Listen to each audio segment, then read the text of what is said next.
විනය සම්බන්ධව තියෙන මේ පොත් පහ ගත්තොත් එහෙම මේ පොත් පහ ප්‍රධාන කොටස් තුනකට බෙදෙනවා. ඒ ප්‍රධාන කොටස් තුන තමයි පළවෙනි කොටස තමයි උභතෝ විභංගය. ඊළඟ කොටස තමයි කන්දක කියන කොටස. ඊළඟ කොටස තමයි පරිවාර කියන කොටස. එතකොට විනය ප්‍රධාන වශයෙන් කොටස් තුනකට බෙදෙනවා. මෙන්න මේ ප්‍රධාන කොටස් තුනට අර ග්‍රන්ථ පහ ඇතුළත් වෙනවා. එතකොට මම කලින් කිව්වා ප්‍රධාන කොටස් තුනයි විනය ප්‍රධාන කොටස් තුන වෙන්නේ උභතෝ විභංගය, කන්දක, ඊළඟට පරිවාර. එතකොට මේ උභතෝ විභංගයට අයිති වෙන්නේ භික්ඛු විභංගයත් භික්ඛුණී විභංගයත් කියන කොටස.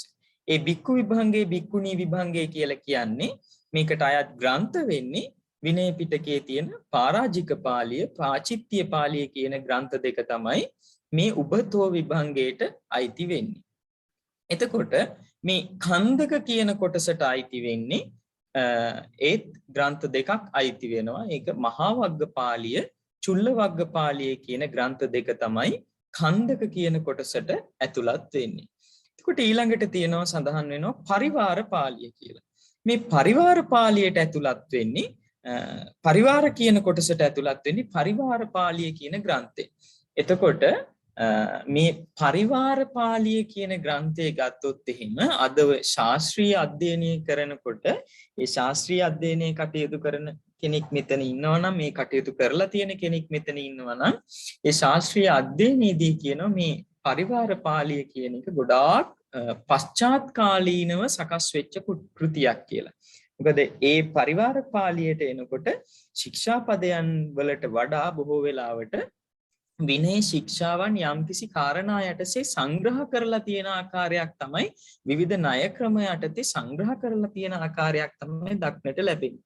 දැන් ඔයත් මේ පිරිසට අපි දැන් සාකච්ඡා කරන්නේ දැන් මෙතන මේ ශාස්ත්‍රීය අධ්‍යයනයේ අපි මේ සිදු කරන්නේ විනය ප්‍රාරම්භ පරීක්ෂණයේ නිමිති කරගෙන. දැන් විනය අවසාන පරීක්ෂණයේ වගේ වෙනකොට මම හිතන්නේ ඒ නිර්දේශ පත්‍රවල තියෙනවා නිර්දිෂ්ඨ ග්‍රන්ථ යටතේ පරිවාර පාළිය කියන කොටසක්. පරිවාර පාළිය කියන කොටස අධ්‍යයනය කරනකොට ඔයයන්ට තේරුම් ගන්න පුළුවන් වෙයි මේ පරිවාර පාළියේ ඒ තියෙන සංග්‍රහ වෙලා තියෙන ආකාරය. මොකද පෙර තියෙන ශික්ෂාම තමයි යම් යම් විවිධ මාතෘකා යටතේ සංග්‍රහ කිරීමක් තමයි පරිවාර පාළියේ සිද්ධ වෙලා තියෙන්නේ. එතකොට මූලිකවම ගත්තොත් ප්‍රධාන වශයෙන්ම ගත්තොත් එහෙම මේ පරාජික පාළිය, පාචිත්‍ය පාළිය කියන මේ ග්‍රන්ථ දෙක තුල තමයි විනය ශික්ෂාවන් ප්‍රධාන විනය ශික්ෂාවන් ඇතුළත් වෙන්නේ. මහා වග්ගපාළිය, චුල්ල වග්ගපාළිය කියන මේ කන්දක කොටසේ ඇතුළත් වෙන්නේ විවිධ කන්දක යටතේ ඒ කන්දකවලදී පෙන්නනවා දැන් වත්තක් කන්දකයේ ගත්තොත් එහෙම වත් සිදු කරන්නේ කොහොමද? එතකොට පංචසතිකක් කන්දකයේ ගත්තොත් එහෙම පංචසතිකක් කන්දකයේ තියෙන්නේ පළවෙනි ධර්ම සංගායනාව සම්බන්ධයෙන් කාරණා. ඉතින් මෙන්න මේ විදිහට මේ කන්දකවල සඳහන් වෙන්නේ යම් යම් කතා වස්තුත් එක්ක ඒවැත් යම්කිසි ශික්ෂා පද පැනවීම් ටිකක් සිදු කරනවා. නමුත් ඒ ශික්ෂාවන් ප්‍රධාන ශික්ෂාවන්ට අයිති වෙන්නේ නැහැ. ඒවා ශික්ෂා කියන්නට නොහැකිතාවයක් නැහැ. ඒවට අපි හික්මෙන්නට අවශ්‍ය වැඩිදුරටත් හික්මෙන්න අවශ්‍ය කාරණා තමයි ඒ මහා වග්ගපාළිය, චුල්ල වග්ගපාළිය සඳහන් වෙන්නේ. පරාජික පාළිය, පාචිත්‍ය පාළිය ගත්තොත් එහෙම ප්‍රධාන වශයෙන්ම ඒවැ සඳහන් වෙන්නේ භික්ෂු භික්ෂුණීන්ගේ මූලික ශික්ෂාවන්, මූලික හික්වීම් වලට අදාළ කාරණා. එතකොට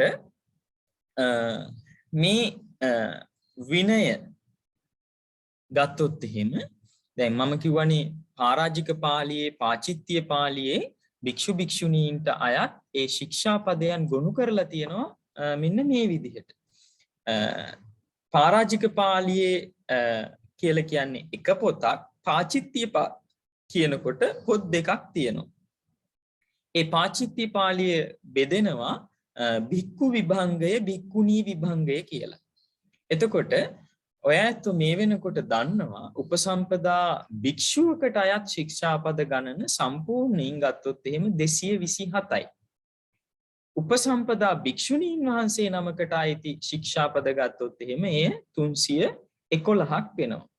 එතකොට මේ පරාජික පාළිය කියන කෘතිය ගත්තොත් එහෙම මේ පරාජික පාළිය තුල තමයි භික්ෂූන්ට අයත් ශික්ෂාපද 227හි පරාජික ශික්ෂාපද, සංඝාදිශේෂ ශික්ෂාපද, අනියත ශික්ෂාපද, නිස්සග්ගිය ශික්ෂාපද කියන මේ කොටස් ඇතුළත් වෙන්නේ.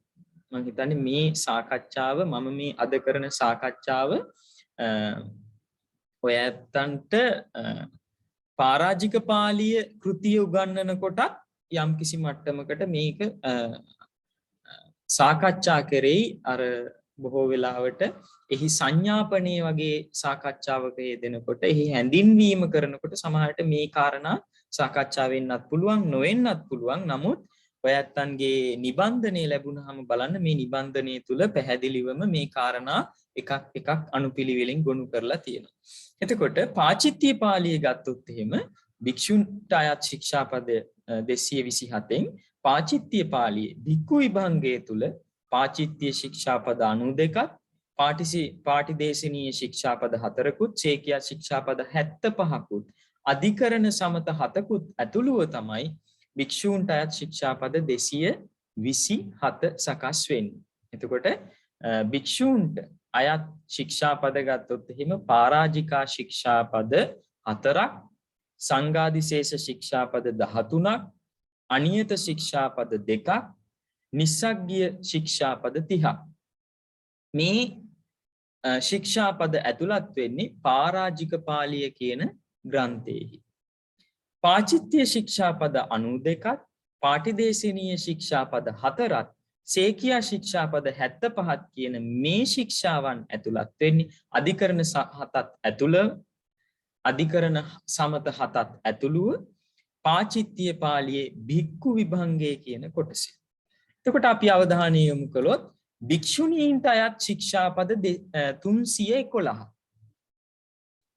භික්ෂුණීන්ට අයත් ශික්ෂාපද 311 දැන් අපිට උබතෝ විභංගය කියනකොට අයිති වෙන්නේ පරාජික පාළියත් පාචිත්‍ය පාළියත් කියන පොත් දෙක විතරයි. එතකොට පරාජික පාළිය අර භික්ෂූන්ට අයත් ශික්ෂාපද යම්කිසි ප්‍රමාණයකින් සම්පූර්ණ වෙලා තියෙනවා. එතකොට ඉතිරි වෙලා තියෙන්නේ පාචිත්‍ය පාළියේ භික්ඛුණී විභංගය කියන කොටස විතරයි. එතකොට භික්ෂුණීන්ට අයත් ශික්ෂාපද 311ක් තියෙනවා. මේ 311 සකස් වෙන්නේ කොහොමද? පාචිත්‍ය පාළියේහි භික්ඛුණී විභංගයේහි තියෙන්නේ භික්ෂුණීන්ට අයත් ශික්ෂාපද 130ක් පමණයි. හොඳට මතක තියාගන්න. පාචිත්‍ය පාළියේහි භික්ඛුණී විභංගයේ ඇතුළත් වෙන්නේ භික්ෂුණීන්ට අයත් ශික්ෂාපද 130ක් පමණක්. ඉතිරි ශික්ෂාපද 174 නෙමේ ඇත්තටම ගත්තොත් එහෙම පාචිත්‍ය පාළියේ භික්ෂුණී විභංගයේ ශික්ෂාපද 137ක් අධිකරණ සමතත් එක්ක ඇතුළත් වෙනවා 137ක්. එතකොට ඉතිරි ශික්ෂාපද 174 මතක තියාගන්න ඒවා භික්ෂූන්ටත් සාධාරණ ශික්ෂාපද. එතකොට භික්ෂූන්ට සාධාරණ ශික්ෂාපද 174කුත් භික්ෂුණීන්ට පමණක් සාධාරණ ශික්ෂාපද 130කුත් එයට අධිකරණ 7ක් කියන මේ ශික්ෂාපද සියල්ලම එකතු වුණාන් පස්සේ තමයි භික්ෂුණීන්ට අයත් ශික්ෂාපද 304 සකස් වෙන්නේ. එතකොට මම පිළිවෙලට කියාගෙන යන්නම් භික්ෂුණීන්ට අයත් ශික්ෂාපද කොයි විදිහටද සංග්‍රහ වෙන්නේ කියලා. භික්ෂුණීන්ට පරාජික ශික්ෂාපද 8ක් තියෙනවා. භික්ෂුන් වහන්සේලාට ගත්තොත් එහෙම පරාජික ශික්ෂාපද 4යි තිබෙන්නේ. භික්ෂුණීන් වහන්සේලාට ගත්තොත් පරාජික ශික්ෂාපද 8ක් තියෙනවා.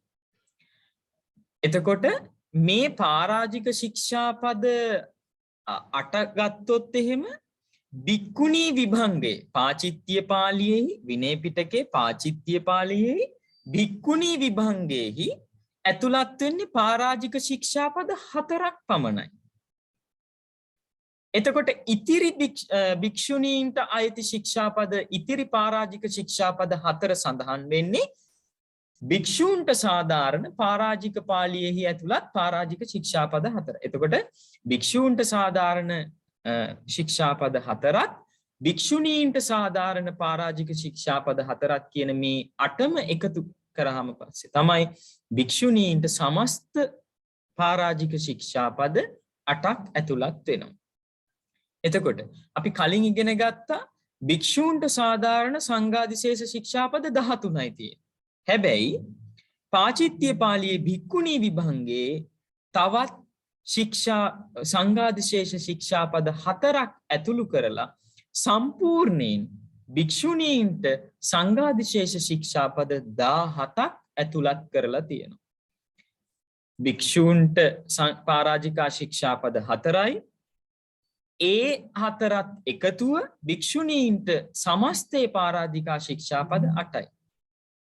භික්ෂූන්ට සංඝාදිශේෂ ශික්ෂාපද 13යි ඒ සංඝාදිශේෂ ශික්ෂාපද 13ට තවත් 4ක් ශික්ෂාපද සංඝාදිශේෂ එකතු වෙලා සමස්තය භික්ෂුණීන්ට සංඝාදිශේෂ 17ක් වෙලා තියෙනවා. ඊළඟට භික්ෂුණීන්ට අනියත ශික්ෂාපද සඳහන් වෙන්නේ නැහැ. ඒ වෙනුවට නිස්සග්ගිය ශික්ෂාපද භික්ෂූන් හා සාධාරණ නිස්සග්ගිය ශික්ෂාපද 30 ඇතුළත් වෙනවා. එතකොට පාචිත්‍ය ශික්ෂාපද භික්ෂුණීන් වහන්සේලාට 166ක් ඇතුළත් වෙනවා. එතකොට භික්ෂූන් වහන්සේලාට පාචිත්‍ය ශික්ෂාපද 92යි භික්ෂුණීන් වහන්සේලාට වෙනකොට ඒක තව වර්ධනය වෙලා පාචිත්‍ය ශික්ෂාපද 166ක් බවට පත් වෙනවා. භික්ෂූන්ට පාටිදේශනීය ශික්ෂාපද 4යි. හැබැයි භික්ෂුණීන්ට පාටිදේශනීය ශික්ෂාපද තවත් 4ක් ඇතුළත්ව පාටිදේශනීය ශික්ෂාපදේ සමස්ත 8ක් ඇතුළත් වෙනවා. සේකියා ශික්ෂාපද ගත්තොත් භික්ෂුණීන් වහන්සේලාටත් 75ක් යනුවෙන් තමයි සඳහන් වෙන්නේ. එතකොට බලන්න ආපහු අපි නැවතත් මේ සාකච්ඡාවට අවධානය යොමු කරමු. භික්ෂූන්ට පරාජිකා ශික්ෂාපද 4යි භික්ෂුණීන්ට පරාජික ශික්ෂාපද 8යි. භික්ෂූන්ට සංඝාදිශේෂ ශික්ෂාපද 13යි භික්ෂුණීන්ට සංඝාදිශේෂ ශික්ෂාපද 17යි. භික්ෂූන්ට අනියත ශික්ෂාපද 2ක් පැනවෙනවා. භික්ෂුණීන්ට අනියත ශික්ෂාපද පැනවෙන්නේ නැහැ. භික්ෂූන්ට නිස්සග්ගිය ශික්ෂාපද 30ක් පැනවෙනවා. භික්ෂුණීන්ටත් නිස්සග්ගිය ශික්ෂාපද 30ක් පැනවෙනවා. භික්ෂූන්ට පාචිත්‍ය ශික්ෂාපද 92ක් පැනවෙනවා. භික්ෂුණීන්ට පාචිත්‍ය ශික්ෂාපද 166ක් පැනවෙනවා. භික්ෂූන්ට පාටිදේශනීය ශික්ෂාපද 8ක් පැනවෙනවා. සමාවෙන්න භික්ෂූන්ට පාටිදේශනීය ශික්ෂාපද 4ක් පැනවෙනවා. භික්ෂුණීන්ට පාටිදේශනීය ශික්ෂාපද 8ක් පැනවෙනවා. භික්ෂූන්ට හා භික්ෂුණීන්ට කියන දෙපිරිසටම සේකියා ශික්ෂාපද 75 බැගිනුත් අධිකරණ සමත 7 බැගිනුත් තමයි මේ ශික්ෂාපද ભેදනේ එහෙම නැත්නම් ශික්ෂාපද සංග්‍රහය වෙන්නේ.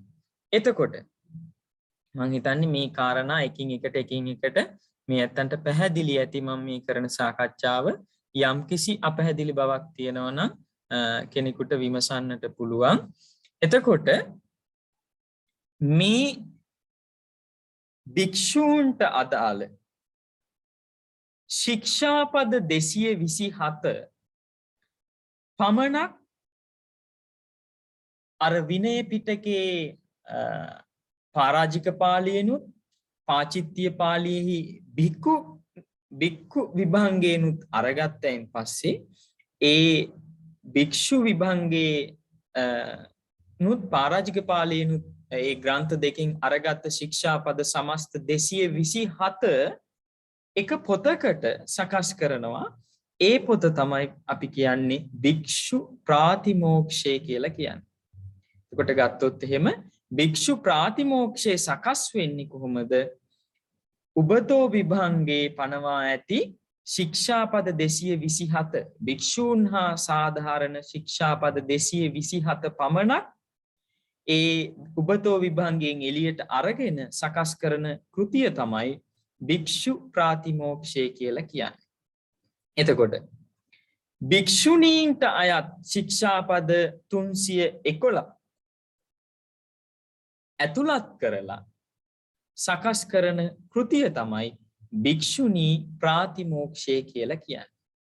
එතකොට මේ භික්ෂු ප්‍රාතිමෝක්ෂයත් භික්ෂුණී ප්‍රාතිමෝක්ෂයත් කියන මේ දෙකම එකතු කරලා අපි සඳහන් කරනෝ නම උභය ප්‍රාතිමෝක්ෂය කියලා.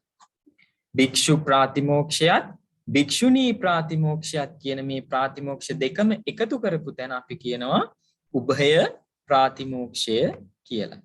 එතකොට දැන් මෙන්න මේ විදිහට තමයි ප්‍රාතිමෝක්ෂය කියන කෘතිය ඇතුළත් වෙන්නේ. දැන් අපිට අධ්‍යයනය කරන්න තියෙන්නේ භික්ෂු ප්‍රාතිමෝක්ෂය කියන කාරණාව. අපිට අධ්‍යයනය කරන්න තියෙන්නේ භික්ෂු ප්‍රාතිමෝක්ෂය කියන කොටස.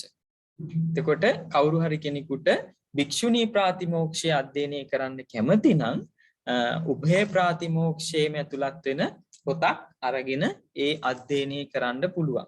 එහෙම නැත්නම් ඔය ඇත්ත කොහොමත් තව ඉදිරියට මධ්‍යම විභාගයට සූදානම් වෙනකොට කොහොමත් භික්ෂුණීන්ට අයත් ශික්ෂාපද අධ්‍යයනය කරන්නටත් සිදු වෙනවා. එතකොට මේ භික්ෂු ප්‍රාතිමෝක්ෂය ගැන සාකච්ඡා කරන්න කලින් මම ඔය ඇත්තන්ට අර සඳහන් කළා මෙන්න මේ ශික්ෂාපදයන් කිහිපයක් ගැන. ඔය ඇත්තන්ට මම කියලා දුන්නා පරාජික ශික්ෂාපද තියෙනවා, සංඝාදිශේෂ ශික්ෂාපද තියෙනවා, අනියත ශික්ෂාපද තියෙනවා, නිස්සග්ගීය ශික්ෂාපද තියෙනවා, පාචිත්‍ය ශික්ෂාපද තියෙනවා, පාටිදේශනීය ශික්ෂාපද, ඊළඟටම සේකියා ශික්ෂාපද කියලා මෙන්න මේ විදිහට ශික්ෂාපද කොටස් කිහිපයක් නම් කළා. එතකොට මේ විනය සාකච්ඡා කරනකොට මතක තියාගන්න මේ අපි කතා කරන මේ ශික්ෂාවක් ශික්ෂා පදයක් කවුරු හරි භික්ෂුවක් අතින් හෝ භික්ෂුණියක් අතින් බිඳුනොත් එහෙම නැත්නම් කැඩුනොත් ඒ ශික්ෂාව ඉක්මවලා ගියොත් ඒ ශික්ෂා පදය ඉක්මවලා කටයුතු කළොත් අපි කියනවා ඒ භික්ෂුවත් එහෙම නැත්නම් ඒ භික්ෂුණියත් වරදකටපත් වුණා. ඒ වරද හේවත් දෝෂය අපි හඳුන්වන්නේ ආපත්‍ති කියන නමින්. ඒක තියාගන්න. එහෙමනම් භික්ෂුවක් ආපත්‍යයකටපත් වුණා. එහෙම නැත්නම් භික්ෂුණියක් ආපත්‍යයකටපත් වුණා. තව විදිහකින් කිව්වොත් භික්ෂුවක් ඇවතටපත් වුණා. භික්ෂුණියක් ඇවතටපත් වුණා කියලා කිව්වොත් එහෙම මේ ඇවත ආපත්‍ය කියලා කියන්නේ අර ශික්ෂා පදයක් ඉක්මවා ගියා කියන එකයි. එතකොට මේ ශික්ෂාපද එහෙම නැත්නම් ආපත්‍ති වල තියෙන අපි කියමු ඔයත්තන්ට මේ කාරණා මේ විදිහට සඳහන් කළොත් සරලව කිව්වොත් මේ ආපත්‍ති වල තියෙන බැරෑරුම්කම් එහෙම නැත්නම් එහි තියෙන අපි කියනවා ගරුකාපත්‍ති කියලා කියනවා ලහුකාපත්‍ති කියලා කියනවා. ඒ කියන්නේ මේ ආපත්‍ති පනවනකොට මේ ඇවත් පනවනකොට ඒවා එහි තියෙන බැරෑරුම්කම වැඩි එකේ ඉඳලා අඩු එකට තමයි අපි ආපත්‍යින් පැනවීම සිද්ධ කරන්නේ. එතකොට මේ ආපත්‍ති ගත්තොත් එහෙම ඒ ආපත්‍ති අපි ආපත්‍ති ස්කන්ධ එහෙම නැත්නම් ඇවැත් කඳු යම් වෙලාවක ඇවැත් කඳු පහක් එහෙම නැත්නම් පංච ආපත්‍ති ඇවැත් කඳු පහක් යටතේ අපි ආපත්‍ති විග්‍රහ කරනවා. ඒක ණය ක්‍රමයක්.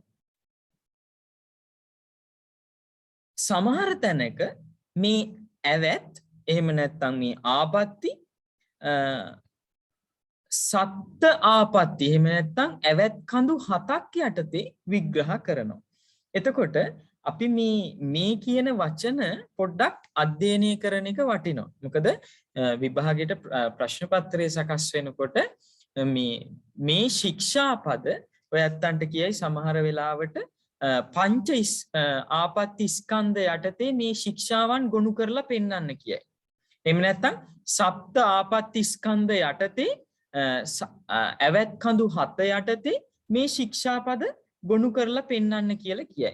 එතකොට මම මේ එකින් එකක් ඔය ඇත්තන්ට දැන් සඳහන් කරලා සාකච්ඡා කරලා දෙන්න. එතකොට මේ පරාජික ශික්ෂා පද. දැන් අපි ගමු පංචාපත්ති කෙනෙකුගේ අතේ සටහන් කරගන්න මොනවා හරි පෑනක් කොලයක් තියෙනවා නම් දැනට කටු සටහනක් යොදා ගන්න. මේ ආපත්ති ස්කන්ධ පංච ආපත්ති ස්කන්ධයක් පෙන්නනවා. එහෙම නැත්නම් ඇවැත් කඳු පහක් මෙන්න මෙහිමයි මේ කඳු පහ බෙදෙන්නේ. කොහොමද? පරාජිකාපත්ති, සංඝාදිශේෂාපත්ති, පාචිත්‍ය ආපත්ති, පාටිදේශිනී ආපත්ති, දුක්ඛට ආපත්ති. එතකොට ආපත්ති ස්කන්ධ පහ යටත කියනකොට යම් කිසි තැනක ප්‍රශ්නයක් ඇහුවොත් එහෙම ආපත්ති ස්කන්ධ පහ යටතේ කියලා යම් කිසි ප්‍රශ්නයක් ඇහුවොත් එහෙම ඔය ඇත්තෝ මොකද්ද මේ ආපත්ති ස්කන්ධ පහ? මේ ඇවැත් බෙදලා තියෙන කොටස් පහ මොනවද කියන එක ඔය ඇත්තෝ දැනුවත් වෙලා තියෙන්න ඕන. එතකොට පංච ආපත්ති ස්කන්ධ යටතට ඇතුළත් වෙන්නේ පරාජිකාපත්ති, සංඝාදිශේෂාපත්ති, පාචිත්‍ය ආපත්ති, පාටිදේශිනී ආපත්ති, දුක්ඛට ආපත්ති කියලා තමයි ඒ ආපත්ති ස්කන්ධ පහ යටතේ කොටස් පහ බෙදෙන්නේ. මේ ශික්ෂා පද තමයි මේ ආපත්ති ස්කන්ධ වලට ඇතුළත් වෙන්නේ. අර අපි කලින් කියපු ශික්ෂා පද 220 එහෙම නැත්නම් 311 තමයි මේ ආපත්ති ස්කන්ධ පහ යටතට ඇතුළත් කරන්නේ, ගොනු කරන්නේ. ඊළඟට අපි වචනයක් ඉගෙන ගත්තා සප්ත ආපත්ති ස්කන්ධ කියලා. මොනවද මේ සප්ත ආපත්ති ස්කන්ධ කියලා කියන්නේ? පුංචි සටහනක් යොදා ගන්න. පරාජිකාපත්ති, සංඝාදිශේෂාපත්ති, තුල්ලච්ඡ්‍යාපත්ති, පාචිත්‍ය ආපත්ති, පාටිදේශිනී ආපත්ති, දුක්ඛට ආපත්ති, දුබ්භාසිත ආපත්ති.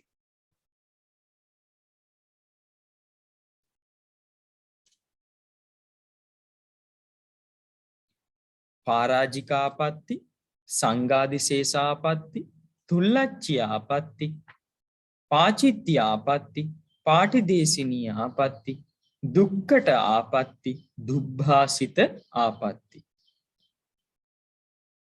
මේ එකකට එකක් මේ වචනවල තේරුම පොඩ්ඩක් සාකච්ඡා කරමු. පොඩ්ඩක් ඒ වචනවල තේරුම අපි ඉගෙන ගමු.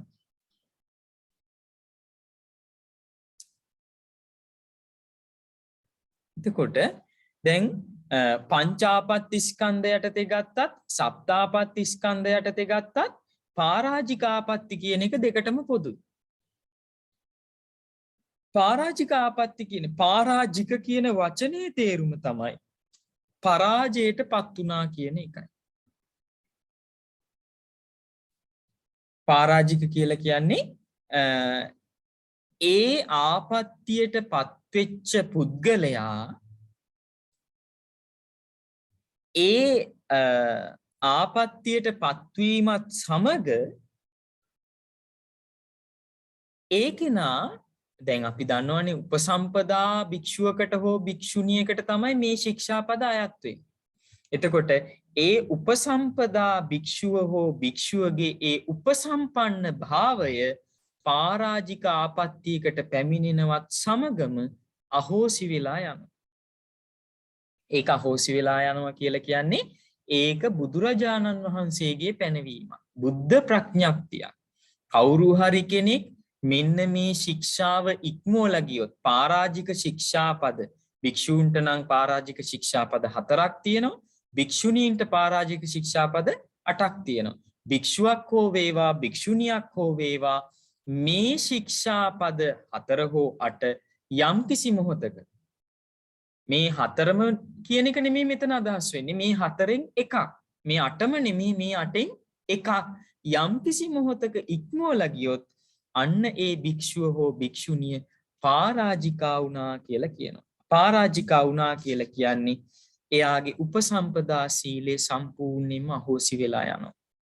එතකොට උපසම්පදා සීලය කවුරු හරි භික්ෂුවක් හෝ භික්ෂුණියක් පරාජික වුණායින් පස්සේ එයාට ඒ කෙනාට ඒ භික්ෂුවට හෝ භික්ෂුණියට නැවතත් මේ ජීවිතය තුළ උපසම්පදාවක් ලබා ගැනීමේ හැකියාවක් ලැබෙන්නේ නැහැ.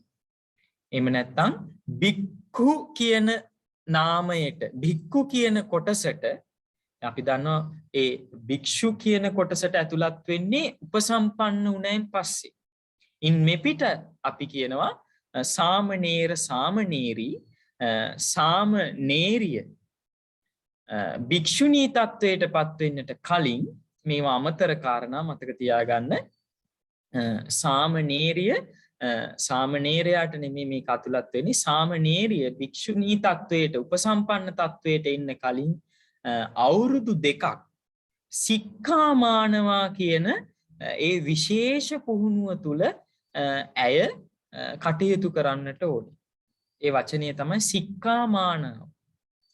අවුරුදු 2ක් ඇතුළත ඒ සික්ඛාමානාවට අදාළ ඒ පිළිවෙත් ගුණධර්ම ඒ හැසිරීම් හික්මීම් පුහුණු කරන්නවෙන් අනතුරුවෙන් තමයි ඒ භික්ෂුණී භාවයට ඔසවා තබන්නේ. එතකොට භික්ෂුන් වහන්සේලාට ගත්තොත් සාමණේර දස සීලයක හික්මුණු කෙනෙක් මතක තියාගන්න භික්ෂුවක් හෝ වේවා භික්ෂුණියක් හෝ වේවා 20 වයස් සම්පූර්ණ වුණායින් පස්සේ තමයි උපසම්පන්න භාවය තුල නගා සිටවන්නේ. කියන්නේ උපතේ ඉඳලා ගණනය කරලා බැලුවොත් එහෙම අවුරුදු 20ක් සපුරුණායින් පස්සේ සම්පූර්ණ වුණායින් පස්සේ තමයි ඒ උපසම්පන්න භාවය ලබා දෙන්නේ. ඒ වගේම තමයි මතක තියාගන්න මේ උපසම්පන්න භාවය ගැන කතා කරොත් එහෙම තව තැනක මේ ගබ්බ වීසති. එහෙම නැත්නම් අපි හිතමු කවුරු හරි කෙනෙක් තාම අවුරුදු 20ට වයස අවුරුදු 20ට සම්පූර්ණ වෙලා නැහැ. හැබැයි අම්මගේ කුසේ ඇතුලේ අපි දන්නවා 9 මාසයක් විතර බොහෝ වෙලාවට අම්මගේ කුසේ ඇතුලේ දස මාසයක් කිව්වට බොහෝ වෙලාවට 9 මාසයක් කියමු දස මාසයක්. එහෙම නැත්නම් ඒ අම්මගේ කුසේ ඇතුලේ අපි කියමු මාස 9ක් හිටියා කියලා. ඒ මාස 9ත් ඇතුළුව අවුරුදු 19ත් අවුරුදු 19 සම්පූර්ණ වෙලා තව මාස කිහිපයකට අපි කියමු මාස 4ක් 5ක් අවමයේ මාස 3ක් ඉක්මවලා ගියයින් පස්සේ අම්මගේ කුස ඇතුලේ හිටපු මාස 9ත් එකතු කරලා බොහෝ වෙලාවට මාස 3ක් 4ක් අවුරුදු 19ක් මාස හොඳටම ගත්තොත් එimhe මාස 5ක් 4ක් ඉක්මවලා ගියයින් පස්සේ අම්මගේ කුස ඇතුලේ හිටපු මාස 9ත් එකතු කරලා ආන්න එතකොට අපිට අවුරුදු 19කුත් මාස ගානකුත් ඉක්මවලා ගියයින් පස්සේ අර මව් කුසේ වයසත් එකතු කරලා ගබ්බ වීසති උපසම්පදාවක් කියලා විශේෂ උපසම්පදාවක් වර්තමානයේ වෙනකොට සකස් වෙලා තියෙනවා. ඉතින් ඒවා කාලානුරූපීවත් ඒවා ඒ බුදුරජාණන් වහන්සේගේ කාලේ ඉඳලත් ඒ ගබ්බ වීසති උපසම්පදාවත් පැමිණියා. නමුත් විශේෂයෙන් 20 වයස් ඉක්මවලා ගියයින් පස්සේ තමයි මතක තියාගන්න මේ සාමණේර භාවයෙන් හෝ සාමණේරී භාවයෙන් උපසම්පන්න බවට එහෙම නැත්නම් භික්ෂු භාවයට භික්ෂුණී භාවයට ඔසවා තබන්නේ. විශේෂයෙන් මතක තියාගන්න සාමණේරිය භික්ෂුණී භාවයට ඔසවා තබන්නට කලින් ඇයට නිසි වයස සම්පූර්ණ වෙන්නට ඒ කරුණු වයස් එළඹෙනකොට අවුරුදු 2ක සික්ඛාමානවා කියන විශේෂ පුහුණුවකට ඇය ඇතුළත් වෙනවා. එතකොට මෙන්න මේ විදිහට උපසම්පන්න භාවයට පත් වුණෙන් පස්සේ ඒ අයට අයත් ශික්ෂාපදයන් තමයි අපි අර කලින් සඳහන් කළේ පරාජික සංඝාදිශේෂාදී වශයෙන්. එතකොට භික්ෂුවක් හරි භික්ෂුණියක් හරි මෙන්න මේ පරාජික ශික්ෂාපද වලින් එකක් යම්කිසි මොහොතක යම්කිසි නිමේෂයක් මේක බොහොම සුළු වේලාවක් සුළු වේලාවකින් මේ ශික්ෂාපදේ ඉක්මවා ගියපු තැන ඒ භික්ෂුව හෝ භික්ෂුණිය පත් වෙනවා පරාජික ආපත්‍යයකට. පරාජිකා කියලා කියන්නේ ඒ භික්ෂුවගේ හෝ භික්ෂුණියගේ උපසම්පන්න භාවය එතනින් අහෝසි වෙලා යනවා. නැවත මේ ජීවිතය තුළ උපසම්පන්න භාවයක් ලබන්නට හැකියාවක් ලැබෙන්නේ නැහැ. එතකොට ඒ භික්ෂුව තමයි තමන්ගේ ඇතුළාන්ත භික්ෂුව හෝ භික්ෂුණිය තමයි තමන්ගේ ඇතුළාන්ත ස්වභාවය නිවැරදිවම දන්නේ. මේක බොහෝම අවංකව හිතට එකඟව හදවතට එකඟව පිරිය යුතු කාරණාවක් හැටියට සැපිරිය යුතු හික්මීමක් හැටියට සඳහන් වෙන්නේ ඒකයි. දැන් කවුරු හරි කෙනෙකුට මේ ආපත්‍යක් තමන් තුළින් වුණාන් පස්සේ සංගවා සිටින්නට පුළුවන්. හැබැයි තමන්ගේ ඇතුළාන්තයේ දන්නවා මේ තමන් තුළ මේ දෝෂය තියෙනවා කියන එක. දැන් එතකොට මම පුංචි කතාවකට ඔයත්න්ව අවධානය යොමු කරනවා. වෙනත් මේ බුදුරජාණන් වහන්සේ මේ භික්ෂූන් වහන්සේලාට ශික්ෂාපද පැනවුවෙන් පස්සේ මම මේ කාරණාව උපෝසත කියන වචනේ යටතේ සාකච්ඡා කරනවා. එතකොට භික්ෂූන් වහන්සේලා මේ අඩමසකට වරක් මේ ශික්ෂාපද ප්‍රාතිමෝක්ෂය දේශනා කරන්නට රැස් වෙන වෙලාවේදී බුදුරජාණන් වහන්සේ මේ අවස්ථාවට සම්බන්ධ වුණා. හැබැයි එක්තරා අවස්ථාවක මේක අංගුත්තර නිකායෙත් සඳහන් වෙනවා උපෝසත කියලා සූත්‍රයක්. එක්තරා උපෝසත දවසක දැන් භික්ෂුන් වහන්සේලා මේ ප්‍රාතිමෝක්ෂය දේශනා කරන්න සූදානම් වුණ වෙලාවේදී දැන් රාත්‍රී පළමු යාමයේ උදා වුණා. බොහෝ වෙලාවට වේලාව නියමයක් නැහැ. බොහෝ වෙලාවට ඉතින් සංඝයාට පහසු වෙලාව රාත්‍රී කාලයේ ඩාක් වෙලාවට අතීතයේ ගත්තොත් බුදුරජාණන් වහන්සේගේ කාලෙත් මේ රාත්‍රියේදී තමයි මේ ප්‍රාතිමෝක්ෂය දේශනා කරන්න අඩමසකට වරක් භික්ෂුන් වහන්සේලා එකතු වෙච්ච ස්වභාවයක් පේන්නේ. මොකද මේ සූත්‍රය ගත්තත් මේ ස්වභාවය තමයි පේන්නේ. එතකොට රාත්‍රී පළවෙනි යාමේදී ආනන්ද ස්වාමීන් වහන්සේ බුදුරජාණන් වහන්සේට ආරාධනා කරනවා ස්වාමීනි භාග්‍යතුන් වහන්සේ සංඝයා රැස් වෙලා ඉන්නේ සියලු කටයුතු සූදානම් ප්‍රාතිමෝක්ෂය දේශනා කරනසේක්වා කියලා. එතකොට බුදුරජාණන් වහන්සේ නිශ්ශබ්දයි. දෙවෙනි වතාවෙත් ආනන්ද හාමුදුරුවෝ ආරාධනාවක් කරනවා බුදුරජාණන් වහන්සේ සංඝයා සූදානම් ප්‍රාතිමෝක්ෂය දේශනා කරන්නට දැන් මේ කාලයයි කියලා. නමුත් ඒ වෙලාවේදී බුදුරජාණන් වහන්සේ නිශ්ශබ්දයි. ඊළඟට රාත්‍රී 3 වෙනි යාමේ බුදුරජාණන් වහන්සේ නැවත වතාවක් නිශ්ශබ්දව ඉන්නව දැක්කහම දැන් කාලය ඉක්මවලා යනවා. ඉතින් එතකොට ආනන්ද හාමුදුරුවෝ දන්නවා දැන් මේ කාලය ඉක්මව යන්න කලින් මේ ප්‍රාතිමෝක්ෂය දේශනා කරන්නට ඕනේ මේ පොහොය දවස ඇතුළත. එතකොට මේ ආපහු ආනන්ද හාමුදුරුවෝ ඉල්ලීමක් කරනවා මේ ස්වාමීනි භාග්‍යවතුන් වහන්සේ පාමොක් දේශනා කරන්න සේක්වා කියලා මේ ආරාධනාවක් කරනවා. ඒ වෙලාවේදී බුදුරජාණන් වහන්සේ 3 වෙනි අවස්ථාවේදී තමයි ප්‍රකාශ කරන්නේ ආනන්දය සංඝයා අපිරිසිදුයි. සංඝයා අපිරිසිදු නිසා ප්‍රාතිමෝක්ෂය දෙසන්නේ නැහැ. ඇයි? ඒ වෙනකොට මේ විදිහේ ගරුකාපත්තියකට පත්වෙච්ච භික්ෂුවක් තමන්ගේ ඒ ආපත්තිය පිළිගන්නේ නැතිව ඇතුළත් වෙලා තියෙනවා මේ ප්‍රකෘති සංගය ඇතුළට. එතකොට බුදුරජාණන් වහන්සේ ඒ වෙලාවේදී මේ කියපු මේ කාරණාව එක්ක සංඝයා දැන් ප්‍රකෘති සංඝයා කියලා කියන්නේ ආපත්‍ය වලට පැමිණිලා නැති පිරිසිදු සංඝයා. නමුත් මේ අපිරිසිදු භික්ෂුවක් මේ බය නැතුව බුදුරජාණන් වහන්සේ ජීවතුන් අතර ඉන්න කාලෙම මේ සංඝයා මැදට ඇවිල්ලා. ඊට පස්සේ බුදුරජාණන් වහන්සේ අවසානයේදී ප්‍රකාශයක් කරනවා බය නැතුව භික්ෂූන් මේ විදිහට එන නිසා තථාගතයන් වහන්සේ ඊට පස්සේ භික්ෂූන් සමග එක්ව ප්‍රාතිමෝක්ෂය දේශනා කරන්න පැමිණෙන්නේ නැහැ. ඔබලා ඒ තැන්වල ඒ ව්‍යක්ත පටිබල භික්ෂූන් පෙරටු කොටගෙන ඒ ප්‍රාතිමෝක්ෂය දේශනා කරන්න කියන එක බුදුරජාණන් වහන්සේ පනවනවා. එතකොට එදැයින් පස්සේ බුදුරජාණන් වහන්සේ නැවතත් සංඝයා මැද ප්‍රාතිමෝක්ෂය දේශනා කරන තැනකට පැමිණියේ නැහැ කියන එක තමයි මේ සූත්‍රයේ සඳහන් වෙන්නේ.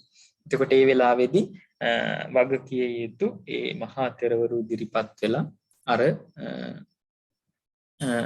භික්ෂුවව ඒ ස්ථානයෙන් එළියට අරගෙන යනවා. ඉතින් එතනදිත් කියනවා භික්ෂුවට ඔබ ඉවත් වෙන්න කියලා. ඒ වෙලාවේදීත් ඉවත් වෙන්නේ නැහැ. ඉතින් ඒ වෙලාවේදී අතින් අල්ලලා භික්ෂුවව ඒ ප්‍රකෘති සංඝයාගේ මැදින් පිරිස අතරින් ඉවත් කරවනවා කියන එක තමයි සඳහන් වෙන්නේ. ඉතින් මේ කාරණාවත් එක්ක තමයි බොහෝ වෙලාවට පහාරාද වගේ සූත්‍ර දේශනා කරන්නේ. බුදුරජාණන් වහන්සේ දේශනා කරන පහාරාද සූත්‍රය.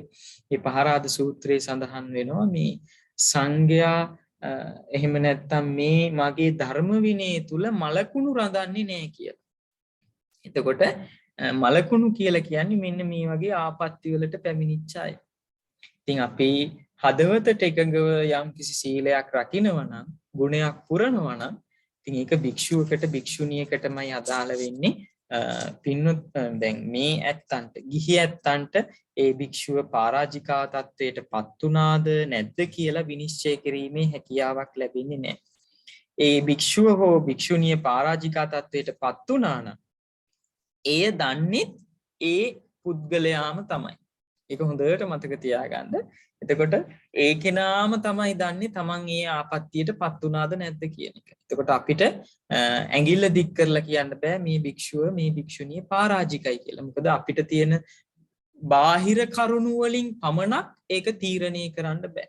අපි මේ අවස්ථාව සම්පූර්ණයෙන්ම දකින්නේ නැතුව ඒ අවස්ථාවට සම්පූර්ණයෙන්ම ඒ කාරණා ගැන අපිට දැනුවත් වෙන්නේ නැතුව අපිට කොහොමද ඒ දැනුවත් වෙන්න හැකියාවක් බොහෝ වෙලාවට සමහරලාට ලැබෙන්නේ නැහැ. අපිට බොහෝ වෙලාවට දැන් වර්තමානයේ ගත්තාම වර්තමානයේ තියෙන ලොකු අර්බුදයක් තමයි යම් කාරණා භික්ෂුන් වහන්සේලාගේ නිසා සමහරලාට ඒ දකින කාරණා වලින් යම් කිසි පිරිස් සමහර වෙලාවට තීරණය කරනවා මෙන්න මේ වගේ දේවල් කියලා. නමුත් ඒ භික්ෂුව හෝ ඒ භික්ෂුණිය තමයි දන්නේ හරියාකාරවම මේ ආපත්‍යයටපත් උනාද කියලා. එහෙම වුණොත් දැන් නැවත වතාවක් පරාජිකා ආපත්‍යයකටපත් වෙච්ච කෙනෙකුට ආපහු සැරයක් මේ ශාසනයේ පැවිදි වෙන්න පුළුවන්. මේ ජීවිතය තුළ පැවිදි වෙලා සාමණේර කෙනෙක් හෝ සාමණේරී කෙනෙක් හැටියට ඉදිරියට තමන්ගේ ඒ නිර්වාණගාමී පටිපදාව පුරාගෙන යන්න පුළුවන්. ඒ නිවන් මගට බාධාවක් නැහැ. හැබැයි හිත ඇතුලේ තමන් කරපු මේ වැරදිත් එක්ක වැරද්දක් තියාගෙන කවුරු හරි කෙනෙක් මේ නිර්වාණගාමී මාර්ගයේ ගමන් කරන්න උත්සාහ කරනවා නම් ඒක ඒ කෙනාට පහසු වෙන්නේ නැහැ. මොකද තමන්ගේ ඇතුළාන්තයේ තුල තියෙන වරද තමන්ටම වරදකාරී අපි කියන්නේ අත්තානුවාද තමන්ගේ ඇතුළාන්තයේම තමන්ට උපවාද කිරීමක් සිද්ධ කරනවා. ඒ උපවාදයට එක්ක මනසේ විපිලිසර භාවය තමයි ඇති වෙන්නේ. දැන් අපි ඉගෙන ගත්තනේ පළවෙනි වැඩසටහනේදී මම අවසානයේදී කාරණාවක් සිහිපත් කරා විනයෝ සංවරත්තාය සංවරෝ අවිප්පටිසාරත්තාය. විනයේ තියෙන සංවරයේ පිණිස ඉක්මීම පිණිස සංවරය මොකක් පිණිසද? මනසේ තියෙන විපිලිසරේ නැතිවීම පිණිස. එහෙමනම් මේ ආපත්‍යයකටපත් උනයන් පස්සේ මනසේ විපිලිසරයක් තමයි ඇති වෙන්නේ. විපිලිසරයක් කියලා කියන්නේ මනස සංසුන් නැහැ. කවුරු හරි කෙනෙක් වරදක් වුණොත් ඒ වරද පිළිගත්තොත් අන්න ඒ කෙනාගේ මනස ඒ වරද පිළිගැනීමත් එක්ක සංසුන් වීම සිද්ධ වෙනවා. ඒ නිසා ඒ කාරණාව ඒ හැටියට ඔයත් මතකයට ගන්නට ඕනේ. එහෙමනම් පරාජිකාවක් ස්වාමීන් වහන්සේ ඔව් අවසරයි ස්වාමීන් වහන්සේ ප්‍රණයක් අහන්න පුළුවන්ද? ඔව් අහන්න. ස්වාමීන් වහන්සේ පරාජිකා ආපත්‍ය අනිවාර්යයෙන්ම නිරේගාමිනී අකුසල කර්මයක් කියලා කියන්න පුළුවන්ද? නිරේගාමී අකුසල කර්මයක් කියලා?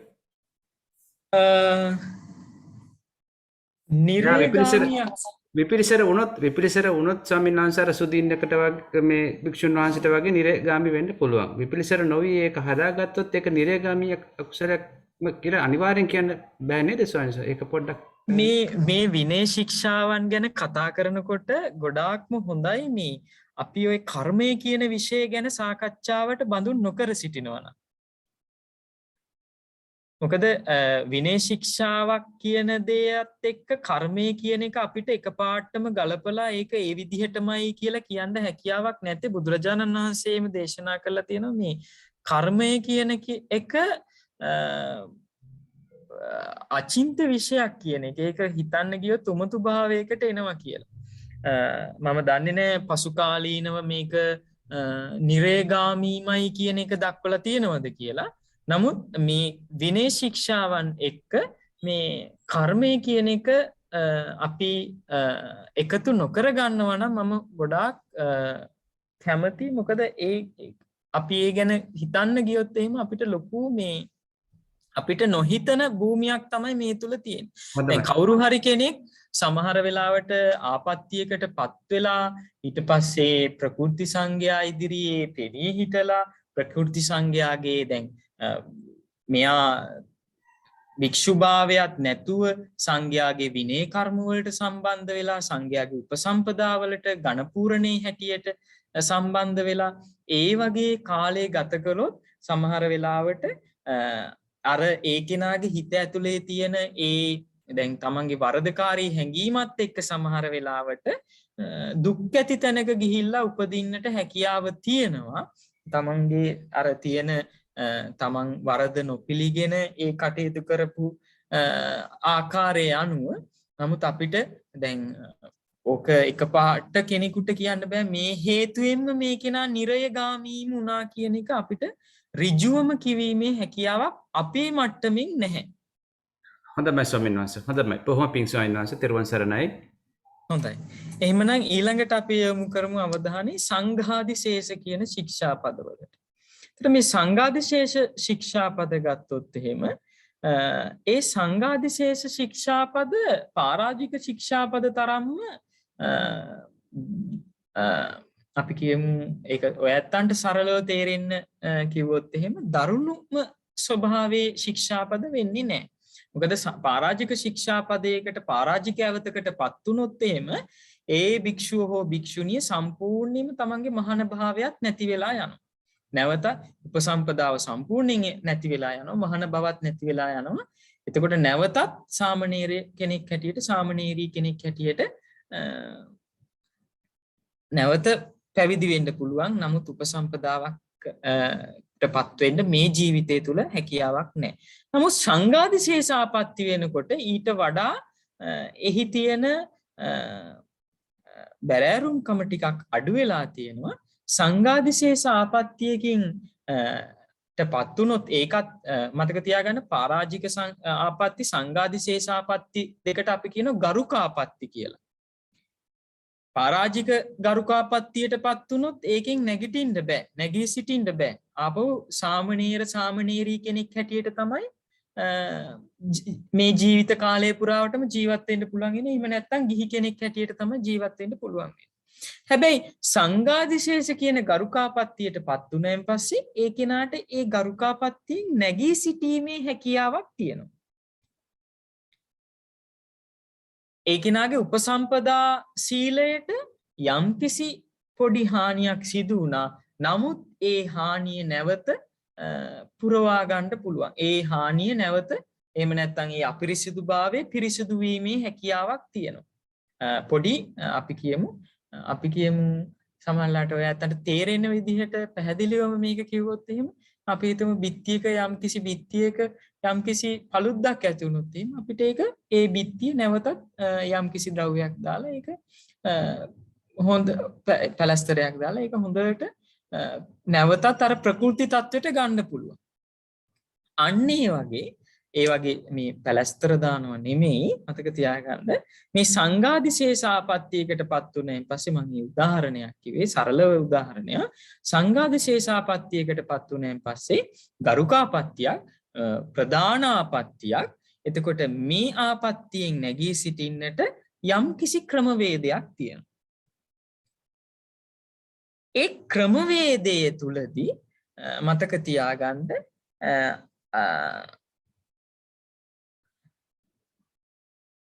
මේ සංඝාදිශේෂ ආපත්‍ය ගැන කතා කරනකොට මම මේ ක්‍රමවේදයේ වැඩිදුර විස්තර කරන්නම්. ඒ ආපත්‍යයෙන් නැගී සිටින ක්‍රමවේදයට උන්වහන්සේට හෝ ඒ භික්ෂුවට හෝ භික්ෂුණියට සංඝයා අවශ්‍යයි. මතක තියාගන්න භික්ෂුවට නම් භික්ෂු සංඝයා අවශ්‍යයි.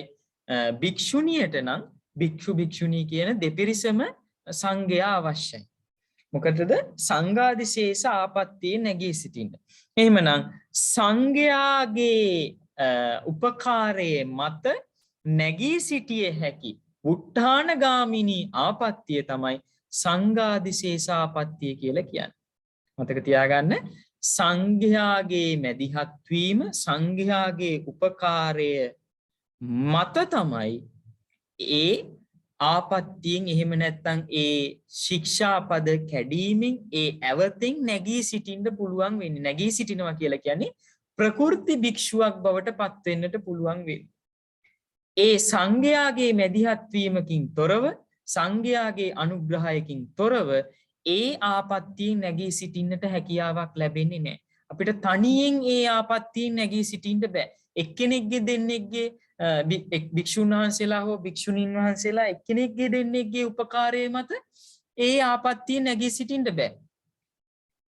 ඇත්තටම මේ සංඝාදිශේෂ ආපත්‍යයකින් නැගී සිටිනවා කියලා කියන්නේ පටන් ගත්ත වෙලාවේ පටන් ඒ ආපත්‍යයෙන් නැගී සිටලා ප්‍රකෘති භික්ෂුවක් තත්වයට පත්වෙන තුරු මතක තියාගන්න ආපත්‍යයට පත් වෙලා ඒට පිළියම් කරන්න පටන් ගත්ත මොහොතේ ඉඳලා ඒ පිළියම සම්පූර්ණ වෙන තුරුම මේ ක්‍රියාපිළිවෙල හරියට විනය කර්ම කීපයක් වගේමයි. ඇත්තටම ගත්තොත් මේවා විනය කර්ම. ඒ විනය කර්ම වලින් තමයි විනය කර්ම මූලික කරගත්ත වත්මානත්තිරීම ආදීන් තමයි මතක තියාගන්න සංඝාදිශේෂ ආපත්‍යයකින් නැගී සිටින්න පුළුවන් වෙන්නේ. එහෙමනම් සංඝයාගේ මැදිහත් වීම මත නැගී සිටින ආපත්‍ය තමයි සංඝාදිශේෂ ආපත්‍යයකටපත් වුනොත් ඒ පත්වෙච්ච භික්ෂුව හෝ භික්ෂුණිය ඒ ආපත්‍යයෙන් නැගී සිටින්න මතක තියාගන්න සංඝාදිශේෂ ආපත්‍ය භික්ෂුව නම් 13ම වෙන්න ඕනේ. භික්ෂුණිය නම් 17ම වෙන්න ඕනේ. එහෙම මේ 17ම වෙනවා කියන එක නෙමෙයි. භික්ෂූන්ට නම් මේ එකේ ඉඳලා 13ම වුණොත් සංඝාදිශේෂ ආපත්‍යයටපත් වෙනවා කියලා දෙයක් නැහැ. මේ 13න් කවර හෝ එක ශික්ෂාපදයක් ඉක්මවලා ගියොත් අන්නේ භික්ෂුව හෝ භික්ෂුණිය සංඝාදිශේෂ ආපත්‍යයටපත් වෙනවා. පරාජිකත් ඒ වගේ.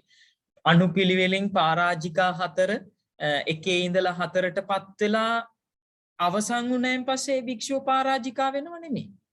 අර ශික්ෂාපද පරාජිකා ශික්ෂාපද 4 කොයියම්ම හෝ වෙලාවක මොනියම්ම හෝ එක ශික්ෂාපදයක් ඉක්මවලා ගියොත් අන්න එතනදී පරාජිකාපත්‍යයකටපත් වුණා වෙනවා. එහෙමනම් සංඝාදිශේෂ ආපත්‍යෙත් ඒ වගේ මේ සංඝාදිශේෂ ආපත්‍යයකින් ඇවතකින් නැගී සිටිනවා නම් මේ ගරුපාපත්‍යයෙන් නැගී සිටිනවා නම් ඒකට ඇවතට පිළියම් යොදනවා නම් ඒ භික්ෂුව අනිවාර්යෙන් භික්ෂුණිය සංඝයාගේ උපකාරයේ මතයි ඒ නැගී සිටීම සිදු වෙන්නේ. එම නිසා සංඝයාගේ ඒ අවශ්‍යතාවයේ මැද සංඝයාගේ උපකාරයේ මැද ආපත්‍යයෙන් නැගී සිටින ආපත්‍ය සංඝාදිශේෂ ආපත්‍ය එහෙම නැත්නම් සංඝාදිශේෂ ශික්ෂාපද හැටියට නම් කරනවා.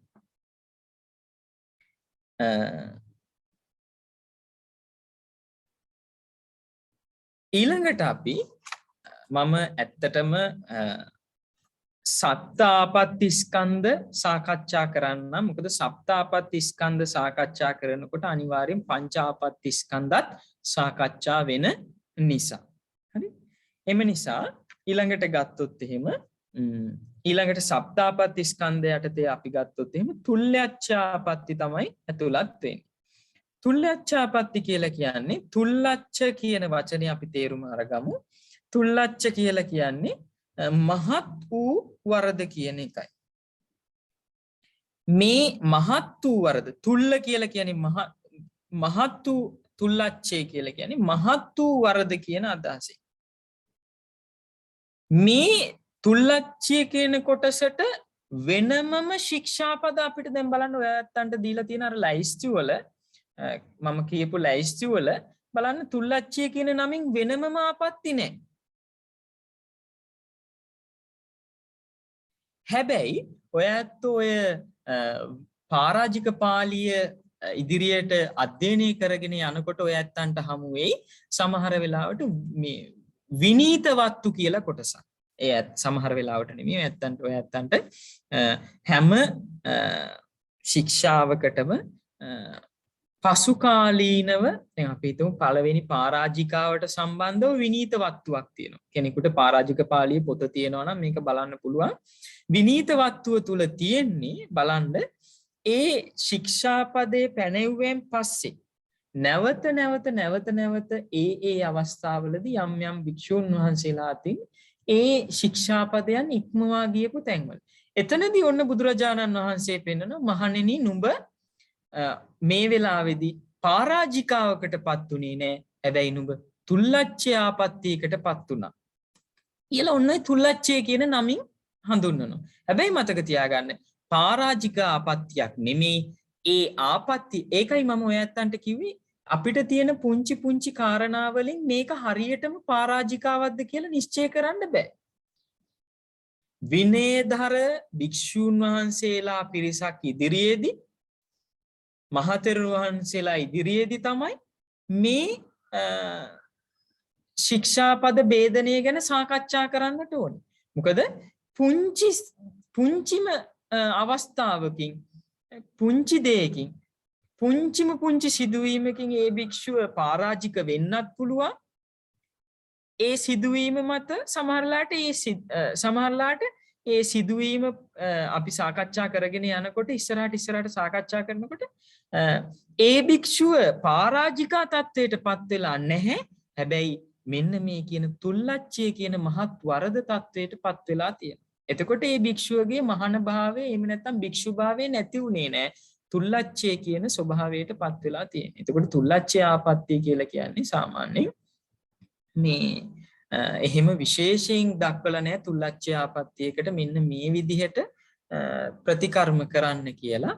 මතක තියාගන්න මේ භික්ෂුවගේ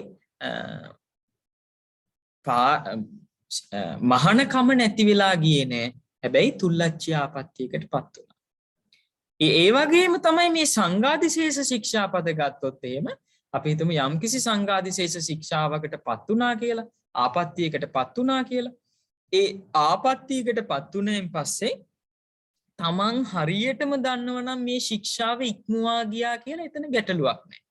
හැබැයි තමන්ට මෙන්න මේ වචනේත් මතක තියාගන්න තමන්ට මේ ආපත්‍ය සිද්ධ වුණාද එහෙම නැත්නම් මේ ඇවතට පත් වුණාද කියලා සැකයක් තියෙනවනම් ඔන්න ඔය සැකයට මේ විනය සාකච්ඡාවලදී යොදන නම තමයි විමතිය කියලා කියන්නේ. මොකද සැකයට කියන විනය සාකච්ඡාවලදී සැකයට කියන නම තමයි විමතිය. එහෙමනම් යම්කිසි කෙනෙකුට මේ ශික්ෂාව සම්බන්ධයෙන් යම්කිසි විමතියක් තියෙනවා නම් සැකයක් තියෙනවා නම් සංඝයා ඉස්සරහට ගිහිල්ලා විනයධර මහතෙරුන් වහන්සේලා ඉදිරියේදී විනය හොඳට පරතරට ගියපු අටුවා ටීකා වශයෙන්ම අධ්‍යයනය කරපු ටිප්පණි වශයෙන්ම අධ්‍යයනය කරපු ගැඹුරට අධ්‍යයනය කරපු මේ මහතෙරුන් වහන්සේලා ළඟට ගිහිල්ලා තමන්ගේ මේ සිදුවීම එකින් එකට කරුණු ගලපලා කියනවා. අන්න එතකොට අර අහගෙන ඉන්න විනයධර භික්ෂූන් වහන්සේට ඒ අහගෙන ඉඳීම තුළ උන්වහන්සේට පේනවා මේ භික්ෂුව හෝ භික්ෂුණිය මේ කියන කාරණාවලට අනුව බලාගෙන යනකොට මේ කෙනා සංඝාදිශේෂ කියන தത്വයට පත් වෙලා නැහැ. අර සංඝාදිශේෂ කියන කොටස සාකච්ඡා කරනකොට පෙනේ විනීත වත්තුවේදී පෙනේ මහාන නුඹ සංඝාදිශේෂ ආපත්තියට පත් උනේලා නැහැ. නුඹ තුල්ලච්චි ආපත්තියකට පත් වෙලා තියෙනවා. එහෙම නැත්නම් නුඹ තුල්ලච්චි ආපත්තියකටත් පත් වෙලා නැහැ. නුඹ දුක්ඛට ආපත්තියකට පත් වෙලා තියෙනවා කියලා බුදුරජාණන් වහන්සේ අර විනීත වත්තුවේදී ඒ වචන වලින් කියයි. නමුත් මතක තියාගන්න මේ පරාජික සංඝාදිශේෂ කියන ගරුකාපත්ති වලදී මේ ප්‍රධාන ආපත්තියට පත් වෙන්නේ නැතුව ඉන් මෙපිට කවුරු හරි කෙනෙක් මේ සිදු කරපු ආපත්තිය නිසා යම් කිසි වරදකට පත් වුණා නම් ඒක අපි කියන්නේ ප්‍රධාන ආපත්තියෙන් මෙපිට ඊට ආසන්න ආපත්තියක් අපි හඳුන්වන්නේ තුල්ලච්චි ආපත්තිය හැටියට. හරි? මතක තියාගන්න මහත් වූ වරද හැටි නමින් තමයි මේ තුල්ලච්චි ආපත්තියේ සඳහන් වෙන්නේ. හරි? ඊළඟට එනවා පාචිත්‍ය ආපත්තිය. දැන් බලන්න භික්ෂුන් වහන්සේලාට ගත්තත් භික්ෂුණීන් වහන්සේලාට ගත්තත් පාචිත්‍ය කියන නමින්ම ශික්ෂාපද ඇතුළත් වෙලා තියෙනවා. එතකොට මේ අවසරයි ස්වාමීන් වහන්සේ ප්‍රශ්නයක් අහන්න පුළුවන්ද මට? ඔව් අහන්න. ගරුතර ස්වාමීන් වහන්සේ දැන් මේ වගේ චුල්ලපත්තියකට පත් වුණා කියලා සැක හිතෙනවා නම් එහෙම ස්වාමීන් වහන්සේ ළඟට ගිහිල්ලා කියලා අබ්බාහන කර්මයක් කරලා සංඝාදිශේෂයෙන් පිරිසුදු වෙන්න පුළුවන් නේද ස්වාමීන් වහන්සේ? ඔව් ඒ කාරණා මම තාම කතා කරන්න ගත්තේ නෑ. මොකද මට සංඝාදිශේෂාපත්තිය කියන සාකච්ඡාවට එනකොට මම මේ කාරණා සාකච්ඡා කරන්නම් මහත්මනි. ඔව් අපි ස්වාමීන් වහන්සේ සමා වෙන්න මේ භික්ෂුණී නමක්ද කතා කරේ? එහෙමයි භික්ෂුණී වහන්සේ නම. හොඳයි. මේ භික්ෂුණීන් වහන්සේ සමා වෙන්න ඒ වෙලාවේදී මම මේ සංඝාදිශේෂ කියන කොටසට ආවෙන් පස්සේ ඒ සාකච්ඡාව ඉදිරියට පවත්වන්න. බොහොම හොඳයි ස්වාමීන් වහන්සේ. ස්වාමීන් වහන්සේ අපෙන් සමාව ගන්න ඕනේ ස්වාමීන් වහන්සේ මට සමාව වෙන්න ඉල්ලුවද? නෑ මේක අපි කරන ශාස්ත්‍රීය සාකච්ඡාවක්නේ. හොඳයි. එතකොට මම ඊළඟට අවධානය යොමු කරනවා පාචිත්‍ය කියන කොටසට. පාචිත්‍ය කියනකොට පාචිත්‍ය කියන නමේ තේරුම තමයි කුසල සිත වැටෙනවා. පාචිත්‍ය කියලා කියන්නේ මේ සංචිච්ච ආපජ්ජන්තස්ස කුසල ධම්ම සංකාත කුසල චිත්තං පාතේති. කුසල සිත බිමට වැටෙනවා. අපි කියන්නේ අපේ කුසල සිතට හානියක් වුණා වගේ අදහසක් තමයි ඒකේ සඳහන් වෙන්නේ. එතකොට පාචිත්‍ය කියලා කියන්නේ අර ගරුකාපත්ති තරමටම බරපතල නොවුනත් අපේ කුසල් සිතට යම්කිසි පළුද්දක් වුණා, හානියක් වුණා. එතකොට ප්‍රබල වරදකාරී හැඟීමක් නැති වුණත් අපේ හිත ඇතුලේ තියෙනවා මේ වැරද්ද මා තුලින් සිද්ධ වුණානේ. මොකද මේක වැරද්දක් කියලා වෙන්නේ මේ සිදුවීම උනෑන් පස්සේ සමහර වෙලාවට අපේ හිතේ අර කුකුසක් සැකයක් තියෙනවා. අනේ මේක නොගැලපෙන දෙයක් නෙමේ උනේ කියන දැන් අපිට හිතන්නකෝ දැන් අපි දැන් ගත්තොත් අපේ ගිහි ඇත්තන්ට තියෙන දස කුසලයේ දස අකුසලයේ ගන්නකො. මේ දස අකුසලයේ පැත්තෙන් ගත්තොත් එහෙම දැන් දස අකුසලයේ සිද්ධ වුණාන් පස්සේ දැන් හිත ඇතුලේ දන්නවනේ මේ අඩුපාඩු වුණා කියලා. එතකොට දැන් දස අකුසලයේ විස්තර කරනකොට ඔය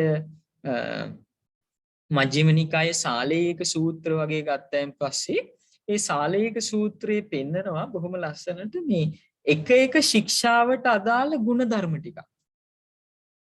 හොඳට බලන්න ප්‍රාණඝාතය එහෙ නැත්නම් පානා ඒකේ සඳහන් වෙන්නේ පානාතිපාතං පහය පානාතිපාතා පටිවිරතෝ හෝති.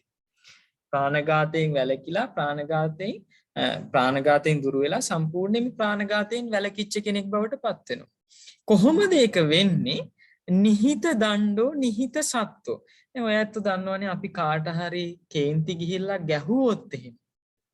නිහිත දණ්ඩෝ කියලා කියන්නේ අතට දඬු එනකොට ඒක පැත්තකින් තියන්න පුරුදු වෙනවා.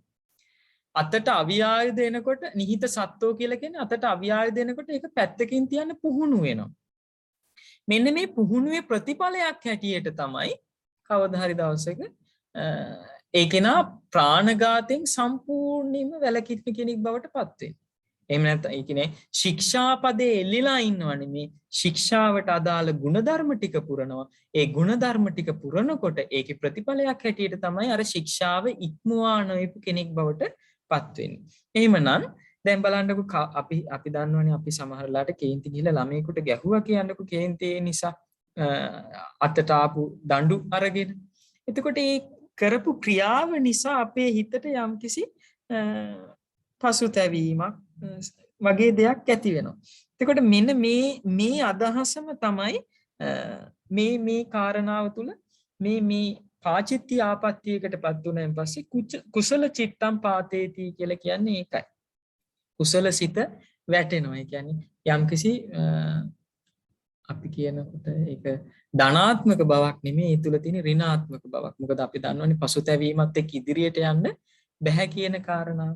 ඉතින් මේ පාචිත්‍ය ආපත්‍යයකටපත් වුණොත් එහෙම දැන් ඔයයන්ට බලා ගන්න දන්නවා මේ වෙනකොට සමහර අපිට පේනවා මේ නිස්සග්ගිය පාචිත්‍ය නිස්සග්ගිය කියලා නිස්සග්ගිය පාචිත්‍ය කියලා ශික්ෂාපද 30ක් තියෙනවා දෙපිරිසටම. ඊට පස්සේ වෙනමම පාචිත්‍ය ශික්ෂාපද 92ක් 166ක් හැටියට භික්ෂු භික්ෂුණීන්ට වෙනම සඳහන් වෙලා තියෙනවා. එතකොට මෙන්න මේ ආපත්‍යයකටපත් වුණාන් පස්සේ කුසල සිතෙහි වැටීමක් සිදු වෙන නිසා තමයි මේවා පාචිත්‍ය ආපත්‍ය කියලා කියන්නේ. දැන් මේ පාචිත්‍ය ආපත්‍යයකින් කෙනෙකුට නැගී සිටින්න ඕන නම් ඒවා ආපත්‍ය දේශනවා කියලා අපේ සඳහන් වෙනවා යම්කිසි ක්‍රමවේදයක්. දැන් අපි දන්නවා පරාජිකාපත්‍යයකටපත් වුණොත් ඒ කෙනාට ඒකෙන් නැගී සිටින්නට හැකියාවක් නැහැ. සංඝාදිශේෂාපත්‍යයකටපත් වුණොත් ඒකෙන් නැගී සිටින්නට සංඝයා අවශ්‍යයි. හැබැයි මේ එතනින් පසුව තියෙන නිස්සග්ගිය පාචිත්‍ය ගත්තොත් මේ නිස්සග්ගිය පාචිත්‍ය වලදී ඒකින් නැගී සිටින්නට කවුරු හරි කෙනෙකුට අවශ්‍යතාවයක් තියෙනවා නම් නිස්සග්ගිය පාචිත්‍ය පාටිදේශිනී සේකියා කියන මේ කාරණාවලින් නැගී සිටින්නට අවශ්‍යතාවයක් තියෙනවා නම් අපි කියනවා එතනදී එම ආපත්‍යයටම පත් නොවිච්ච. දැන් හිතන්නකෝ කවුරු හරි කෙනෙක් නිස්සග්ගිය පාචිත්‍ය කියන අපි මේවා මේ ශික්ෂාපද කතා කරනකොට ශික්ෂාපද කතා කරලා අවසාන වෙනකොට අපි මේවා කොහොමද කරන්න කියන එක අපි සාකච්ඡා කරනවා. සරලව මතක තියාගන්න මේ නිස්සග්ගිය ශික්ෂාපදයකට කවුරු හරි භික්ෂුවක් හෝ භික්ෂුණියක් පත් වුණා කියලා හිතන්නකෝ. අන්නේ නිස්සග්ගිය කියන ආපත්‍යයට පත් වුණාන් පස්සේ එම ආපත්‍යයටම පත් නොවුණු වෙනත් භික්ෂුන් වහන්සේ හෝ භික්ෂුණියක් ළඟට ගිහිල්ලා තමාට මෙන්න මේ ආපත්‍ය සිදු වුණා, තමාටින් මෙන්න මේ දෝෂේ සිදු වුණා කියලා මේ වරද එහෙම නැත්නම් මේ දෝෂය අපිට අපි කියන්නේ පාපොච්චාරණය කරන්න පුළුවන් ක්‍රමවේදයක් තමයි ආපත්‍ය දේශනවා කියන නමින් හඳුන්වන්නේ. එතකොට මේ නිස්සග්ගිය ආපත්‍යයේ ඉඳලා ආපත්‍ය වල ඉඳලා ආපස්සට පහළට ගත්තොත් මේ සියලු පහළට තියෙන ආපත්‍ය වලින් නැගී සිටින්නට නම් මතක තියාගන්න ආපත්‍ය දේශනවා කියන මේ වරද පාපොච්චාරණය කිරීමේ ක්‍රමවේදය සඳහන් වෙනවා. දැන් එතකොට මේ වරද පාපොච්චාරණය කරන්නට ඒ පාලි වාක්‍ය ටිකක් සකස් වෙලා තියෙනවා. අද වෙනකොට ඒ පාලි වාක්‍ය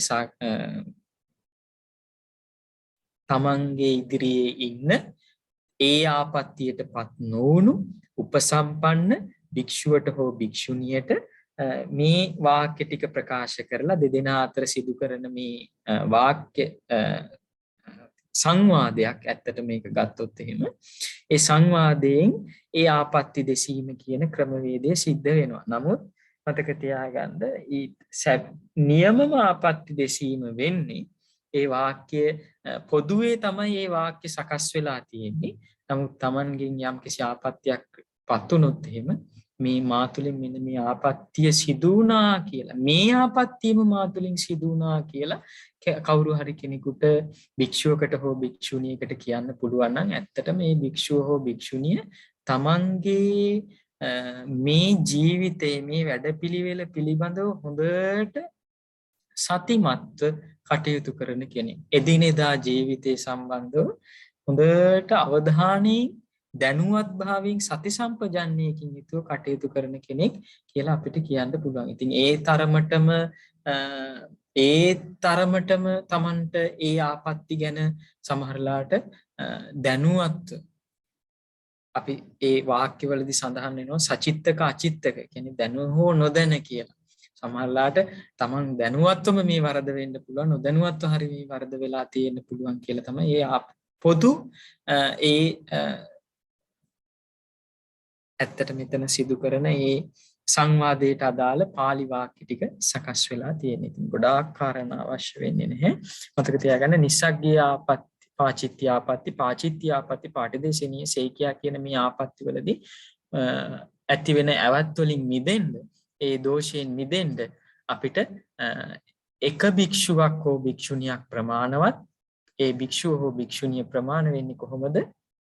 එම ආපත්‍යයට පත් නොවුණු කෙනෙක් සිටිනවා නම් වඩාත් හොඳයි. එම ආපත්‍යයට පත් නොවුණු භික්ෂුවකට හෝ භික්ෂුණියකට ඒ තමන්ගේ සිදුවෙච්ච ඇවත ආරෝචනය කරලා ඒ ආපත්‍ය දෙසලා පිරිසිදු වෙන්නට පුළුවන් හැකියාව තියෙනවා. ඉතින් මේ පිරිසිදු වීම සමග මතක තියාගන්න නැවතත් ප්‍රකෘති භික්ෂුවක් බවට ඒ උපසම්පදා ශීලයේ නිවරදිවම තියෙන පිරිසිදු භික්ෂුවක් බවට හෝ භික්ෂුණියක් බවට ඒ භික්ෂුව හෝ භික්ෂුණිය පත් වෙනවා. ඊළඟට තමයි පාටිදේශනීය කියලා කියන්නේ. පාටිදේශනීය කියලා කියන්නේ ගැරහිය යුතු වරදකට පත් උනේ. පාටිදේශනීය කියලා කියන්නේ ඒක වර්ණනා කරන්න හොඳ නැහැ, මේක ගරහන්නට ඕනේ. මේ වගේ ලාමක තත්වයකට නොයා යුතුයි කියන ගරහිත ස්වභාවයකට පත් වෙන ආපත්‍යයක් තමයි පාටිදේශනීය ආපත්‍ය කියලා කියන්නේ. එතකොට ඒ පාටිදේශනීය ආපත්‍යයකට පත් වුණායින් පස්සේ ආපත්‍ය දෙසලා ඇවැත් දෙසලා ඒ පිරිසිදු වීමේ හැකියාව තියෙනවා. එතකොට ඊළඟ ආපත්‍ය තමයි දුක්ඛට ආපත්‍ය කියලා කියන්නේ. දුක්ඛට කියලා කියන්නේ දුක්ඛත. පාලි සංදි පාලි වචන සකස් වෙලා තියෙන්නේ මේ ධාතු අතර මේ නාම ධාතු මේ විදිහට ඒ ගැන මම හිතන්නේ පාලි ඉගෙන ගන්නකොට ඉගෙන ගන්න පුළුවන් මේ දුක්ඛත තමයි ඒක දුක්ඛට කියලා දුක්ඛට බවට පත් වෙන්නේ.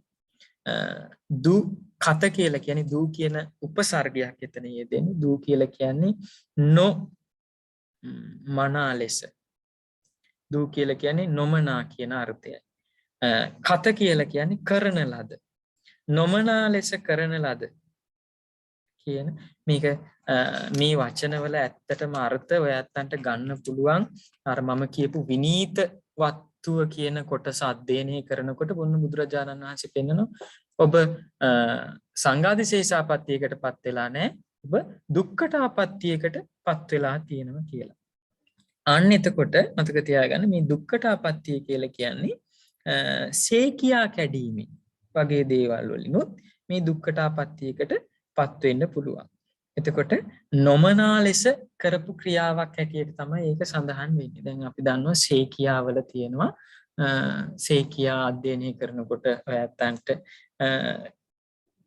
ඒ ගැන හොයන්නට පුළුවන්, ඉගෙන ගන්නට පුළුවන්. දානේ වළඳීම සම්බන්ධයෙන් අපි ගත්තොත් එහෙම එක් සේකියාවක් තියෙනවා. ඉඳුල් අතින් පැන් භාජනේ අරගන්නට බෑ.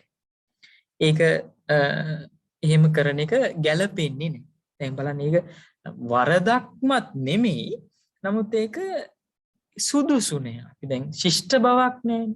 දැන් ඊළඟට තියෙනවා චීවරයේ පොරවනකොට මේ හොඳට පරිමණ්ඩල කරලා චීවරයේ පොරවන්නට ඕනේ. එහෙම නැත්නම් චීවරයේ එහෙම උස් වෙලා පහත් වෙලා එහෙම තියෙන එක සුදුසු නෑ.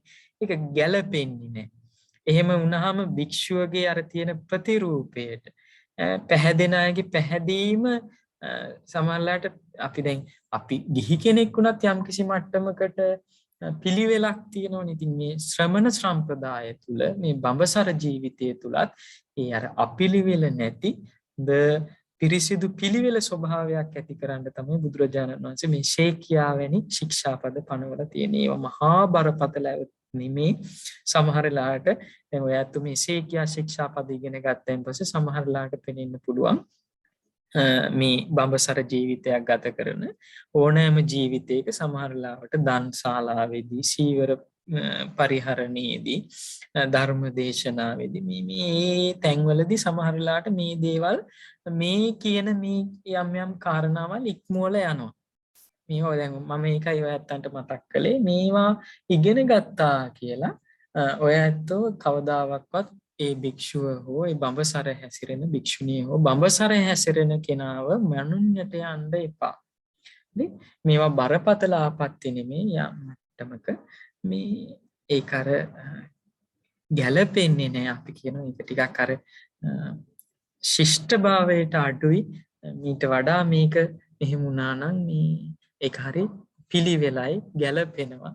හැමෝගෙම ප්‍රසාදයට ලක් වෙනවා කියලා. දැන් ඔය ඇත්තෝ දන්නවනේ. ඉතින් මේ වගේ දේවල් ගිහි සංස්කෘතිය තුලත් තියෙනවා. ඇත්තටම ගිහි අය තුලටත් මේ වගේ ඔය වගේ දැන් අපි ගත්තොත් එහෙම ගිහි කෙනෙක්ගේ ජීවිතය ගත්තොත් එහෙම ගිහි කෙනාට සාමාන්‍යයෙන් කෑම මේසයක ඒ එක හැන්ද පරිහරණය කරන වෙනම ක්‍රමවේදයක් තියෙනවා. ඒ කෑම මේසයක වෙනම සංස්කෘතියක් තියෙනවා. දැන් එතකොට මේ වගේ දේවල් පවා මෙච්චර දුරට මේ වර්ධනය වෙලා ගියේ ඇත්තටම මේ බුදුදහමේ මේ බුදුරජාණන් වහන්සේ පනවපු මේ ශික්ෂාපද ඇතුළත් මේ විනය පිටකයන් ගියා මේ යුරෝපාකරයට ගියා. එතකොට යුරෝපාකර සංස්කෘතිය තුළ මේවත් පදනම් වෙලා තමයි මේ ශික්ෂාවනුත් ඒ අය අධ්‍යයනය කරලා තමයි ඇත්තටම ඔය කියන දැන් අපිට අද කාලේ දකින්න තියෙන ඒ ගොඩාක් ඒ හික්වීම් එහෙම දකින්නට ලැබෙන්නේ. එතකොට ඊළඟ කාරණාව තමයි දුබ්බාසිත කියලා කියන්නේ. දුබ්බාසිත කියලා කියන්නේ භාසිත කියන එක අර්ථය අපිට හැමෝම දන්නවා. භාසිත කියලා කියන්නේ කියන ලද කියන අර්ථයයි. දූ කියන උපසර්ගයෙන් හැඳින්වෙන්නේ නොමනා කොට කියන ලද දේ. නොමනා කොට කියනවා කියලා කියන්නේ ඇත්තට මේකට කිසිම ආපත්‍යක් අතුලත් කරලා පෙන්නන්නේ නැහැ. ශික්ෂාපදයක් පෙන්නන්නේ නැහැ. නමුත් දැන් අපි හිතමු දැන් අපි දන්නවා මේ බුදුරජාණන් වහන්සේගේ ශාසනය ගත්තොත් එහෙම නානා කුලයෙන් නානා ගෝත්‍රයෙන් ඇවිල්ලා තමයි පැවිදි උපසපන් වෙන්නේ. එතකොට කවුරු හරි කෙනෙක් තමන්ගේ තියෙන මේ ගෝත්‍රය කුලය තමන්ගේ තියෙන බලය ශරීර වර්ණය එහෙම නැත්නම් තමන්ගේ තියෙන හැකියාවන් මේවා උපයෝගී කරගෙන තව කවර හෝ කෙනෙක් අපි කියමු හැල්ලුවට ලක් කරනවා නම් නින්දාවට ලක් කරනවා නම් එයාව පහත් කරනවා නම් ඒ නොමනා ලෙස කියන ලද්දක් කියලා තමයි ඒක දුබ්භාසිත නමින් හඳුන්වන්නේ. වචනයකින් හරි අනුන්ව පෙළීම කියන එක බුදුරජාණන් වහන්සේ අනුමත කළේ නැහැ මේ බඹසර ජීවිතය තුල. මොකද හැමදෙනාම ශ්‍රමණ ශාක්‍ය පුත්‍රී කියන තත්වයට තමයි පත් වෙන්නේ. ඒ නිසා දුබ්බාසිත කියලා කියන්නේ නොමනා කොට කියන ලද දෙය කියන අර්ථයෙන් තමයි දුබ්බාසිත කියලා හැඳින්වෙන්නේ. එතකොට මෙන්න මේ කාරණා තමයි දැන් පංච ආපත්‍තිස්කන්ධ එහෙම නැත්නම් සත්ත ආපත්‍තිස්කන්ධ කියන කොටසට මෙන්න මේ ආපත්‍ති වල නම් තමයි මම ඔයත්තන්ට ඒ විදිහට සිහිපත් කරලා දුන්නේ. අවසාන වශයෙන් අද දවසේ මම සාකච්ඡා කරන මේ අධිකරණ කියලා කියන කොටස කියන්නේ මොකක්ද කියන එක. අපි ඉගෙන ගත්ත භික්ෂූන්ටත් හා භික්ෂුණීන්ටත් සාධාරණ අධිකරණ සමත 7යි. භික්ෂූන්ට සාධාරණ ශික්ෂාපද 220යි. භික්ෂුණීන්ට සාධාරණ වෙන්නේ භික්ෂූන්ට සාධාරණේවත් ඇතුළත්ව 304යි.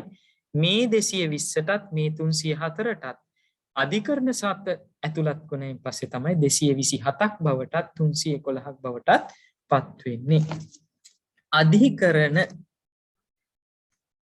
අධිකරණ කියලා කියන්නේ නිවැරදි ක්‍රමවේදයකින්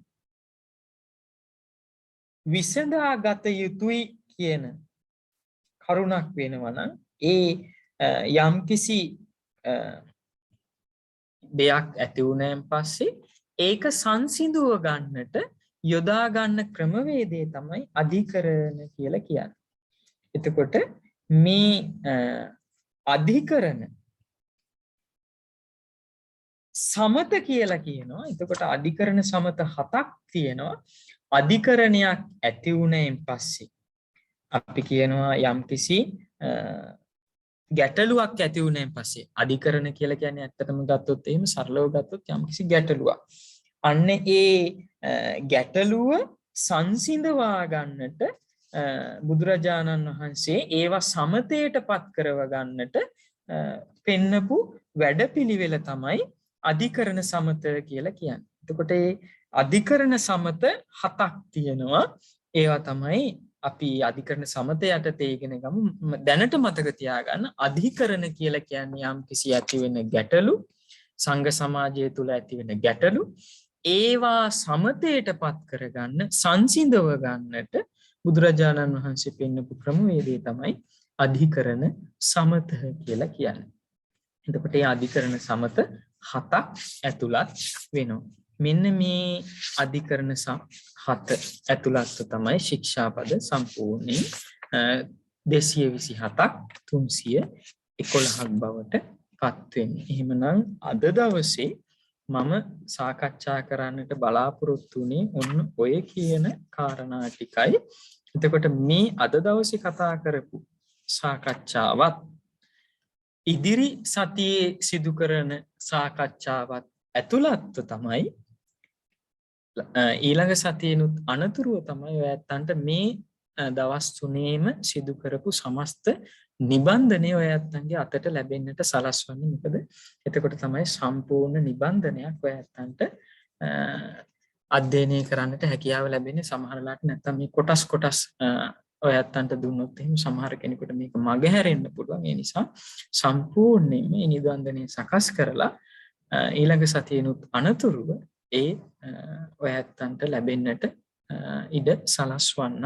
මම හිතන්නේ එහෙමනම් අදට අපි මේ කරපු කතාබහ නිම කරන්නට කාලය සුදුසුයි කියලා මම හිතනවා. අද මේ කරපු කතාබහ තුළ යම්කිසි ගැටලු සහගත ස්වභාවයක් තියෙනවා නම් දැන් ඒක විමසන්න කියන එක මම මතක් කරලා සිටිනවා. අවසරයි ස්වාමින් වහන්සේ. අපි ණය ක්‍රම දෙකක් කතා කරා, පංචාපත්ති සත්තාපත්ති කියලා. එතකොට ඒ ආපත්ති දෙකක්, ඒ ණය ක්‍රම දෙකක් මේ සඳහන් කිරීමට විශේෂ හේතුවක් තියනවද? ඒ ණය ක්‍රම දෙකකින් සඳහන් වෙන්න මේ ආපත්ති? හොඳයි. දැන් ඔබතුමියටම ඒ ගැන ඔබතුමියටම හිතුවොත් එහෙම බලන්න පුළුවන්. දැන් බලන්න පංචාපත්ති යටතේ ගත්තොත් එහෙම පංචාපත්ති යටතට අර තුල්ලච්ඡාපත්තිය, දුක්ඛාසිතාපත්ති කියන ඒවා ඇතුළත් වෙන්නේ නැහැ. දැන් මේ ණය ක්‍රම ගත්තොත් එහෙම මේ ණය ක්‍රමවල පෙන්වන්නේ ඒ ආපත්ති තවත් සියුම් කොටස් වලට බෙදලා පෙන්වන එකයි. දැන් බලන්න මහත්මනිය, මම කලින් සඳහන් කළා පරාජිකාපත්ති, සංඝාදිශේෂාපත්ති ගැන කතා කළා. නමුත් පංචාපත්ති වල තියෙන පරාජිකාපත්ති, සංඝාදිශේෂාපත්ති විතරයි. නමුත් සත්තාපත්ති ස්කන්ධ යටතට එනකොට ඒක තුල්ලච්ඡාපත්ති කියලා තවත් මහා ආපත්තියක්, තව සියුම් විදිහට පෙන්වීමක් පෙන්වනවා. මේක ගරුකාපත්තියකටපත් නොවුනත් නමුත් මේක මහත් වූ වරදක් කියලා තවත් සියුම් කරලා ඒ වරදේම එක පැතිකඩක් පෙන්වීමට තමයි ඒවා සප්තාපත්ති ස්කන්ධ හැටියට පෙන්වලා තියෙන්නේ. අර විනය තවත් සියුම්ව පෙන්වන්නට තමයි මේ ආපත්ති වැඩි වෙලා තියෙන්නේ. පැහැදිලිද මම කියපු පිළිතුර? පැහැදිලි ස්වාමින් වහන්සේ. තව එක ප්‍රශ්නයක් මට ඇති වුණා. දැන් සාමණේරින් වහන්සේ මේ වයස 20ක ඇතුළතද ඒ අර මේ ශික්ෂා අර තිබ්බේ ශික්ෂාමාන මේ අවුරුදු 2ක් තියෙනවා කියලා ඒ සාමණේර අවුරුදු 20 ඇතුළතද නැත්නම් 20න් පිටතද 20ක් පහු කරාට පස්සේද ඒ ශික්ෂාමාන අවුරුදු 2 අයත් වෙන්නේ? උපසපන් වීමට ස්වාමීන් වහන්සේ. උපසපන් වීමට බුදුරජාණන් වහන්සේ පෙන්වන්නේ 20 වයස් ඉක්වීම ප්‍රමාණවත් කියන එක බුදුරජාණන් වහන්සේ පෙන්වලා දෙනවා. සාමණේර භික්ෂූන් වහන්සේලාට එහෙම අවුරුදු 2ක සික්ඛාමානවක කාලයක් අවශ්‍ය නැහැ. නමුත් මේක අවශ්‍ය වෙන්නේ සාමණේරී කියන පිරිසට. එතකොට දැන් අපි හිතමු කවුරු හරි කෙනෙක් සාමණේරී භාවයට පත් වෙනවා අවුරුදු 20 දී කියලා. එතකොට ඒ කෙනා පැවිද්දටම එන්නේ අවුරුදු 20 දී. එහෙමනම් ඒ අනුව බලනකොට සමහර වෙලාවට දැන් එතකොට වැඩිහිටි භික්ෂුණීන් වහන්සේලා එතකොට ඒ කෙනාව උපසපන් භාවයට තබන්න සුදුසුයි කියලා හිතෙනවා නම් ඒ කෙනා පැවිද්දට එන්නෙම අවුරුදු 20 දී. එහෙමනම් එයාට තව අවුරුදු 2ක් ඉදිරියට මේ සික්ඛාමානව කියන කාලය ලබා දෙනවා. එතකොට ඒ අනුව බලද්දොත් එහෙම අවුරුදු 20න්ම ඒ සික්ඛාමානව පඤ්ඤාතිය දුන්නොත් එහෙම ඒ හික්මවීම දුන්නොත් එහෙම ඒ කෙනා එහෙමනම් අවුරුදු 22 වෙනකොට තමයි ඒ උපසම්පන්න බවට සුදුසු කෙනෙක් බවට පත් වෙන්නේ. පැහැදිලිද ඔබතුමියට ඒ කාරණාව? පැහැදිලි ස්වාමීන් වහන්සේ. බොහොම පිං. හොඳයි. ගරුතර ස්වාමීන් වහන්සේ. හොඳයි. ත්‍රිපිටකය තුල අපිට පේන්න තියනවාද විනය පිටකයට වෙනස් නීති රාජ්‍ය නීති ආදී ඇතුළත් නොවිය යුතුයි යන තේරුම දෙන යම්කිසි වගන්ති ඇතුළත් වෙලා තියෙනවාද විනය පිටකේ? ඔබතුමාගේ ගැටලුව තව මට පොඩ්ඩක් පැහැදිලි කරන්න පුළුවන්ද මහත්මයා? දැන් ත්‍රිපිටකය නීතිගත කරන යම්කිසි කටයුත්තකට මේ අදහසක් තිබුණා පසුගිය දවස්වල. එතකොට මට හිතෙනවා විනය නීති වල සඳහන් වෙලා ඇති කියලා රාජ්‍යයට මේ නීති පැනවීම මේකට අවශ්‍ය නොවෙනවා හෝ මේක සිදු නොවිය යුතුය අනාදි වශයෙන් යම්කිසි වගන්තියක් ඇති කියලා මට හිතෙනවා ස්වාමීන් වහන්සේ. ඒ නිසා මම ඒකට මහත්මයා ඇත්තටම මේ එකෙල්ලේම ඍජුව පිළිතුරක් දෙන්නට බෑ. මොකද ඒක විවාදාපන්න මාතෘකාවක් අද වෙනකොටත් සමාජය තුළ. මොකද සංඝයා අතර සමහර පිරිසක් ඒ මතයට එකඟයි, සමහර පිරිසක් ඒ මතයට එකඟ නැහැ. ඉතින් මට එකෙල්ලේම මේකට නිවැරදිව පිළිතුරක් දෙන්නට බෑ. නමුත් මට ඔබතුමා අහන කාරණාවත් එක්ක යම්කිසි තැනක් මට විනය පිටකයේ සිහිපත් වෙනවා. ඔය එතන ඔය වස්සූපනායිකක් කන්දකයේ ගත්තොත් එහෙම කන්දක කියන කොටසේ බුදුරජාණන් වහන්සේ එක තැනක පෙන්නනවා මේ ඇත්තටම මේ කාරණාවත් ඔබතුමා අහපු ඒ කාරණාවට මේ රාජ්‍යත්වයේ විනයට සම්බන්ධ වෙච්ච තැනක් ගැන මම මේ ඔබතුමාට එක ඉඟියක් දෙන්නම්. නමුත් ඒක අර මේ දැන් මේ ත්‍රිපිටකයේ සංරක්ෂණය කිරීම කියන එකට කිසිසේත්ම ගැලපෙන්නේ නැහැ. නමුත් රාජ්‍යත්වයේ මොන විදිහේ සම්බන්ධයක්ද බුදුරජාණන් වහන්සේ පෙන්වුවේ කියන එකට පුංචි ඉඟියක් මෙතන දෙන්න පුළුවන්. මේ එතන වස්වසන භික්ෂූන් වහන්සේලාට එතන එක තැනකදී කියනවා මේ රජුන් අනුව පවතින්නට අනුදනිමි කියනවා. ඒ කියන්නේ දැන් කවුරු හරි පත්වෙන රජතුමෙක් රටේ රජතුමා කියනවා නම් භික්ෂූන් වහන්සේලාට මේ කාලේ නෙමෙයි ඔබ වහන්සේලා වස්වසන්නට ඕනේ, මෙන්න මේ කාලේ තමයි වස්වසන්නට ඕනේ සුදුසු කියලා රජතුමා ඉල්ලීමක් කරනවා.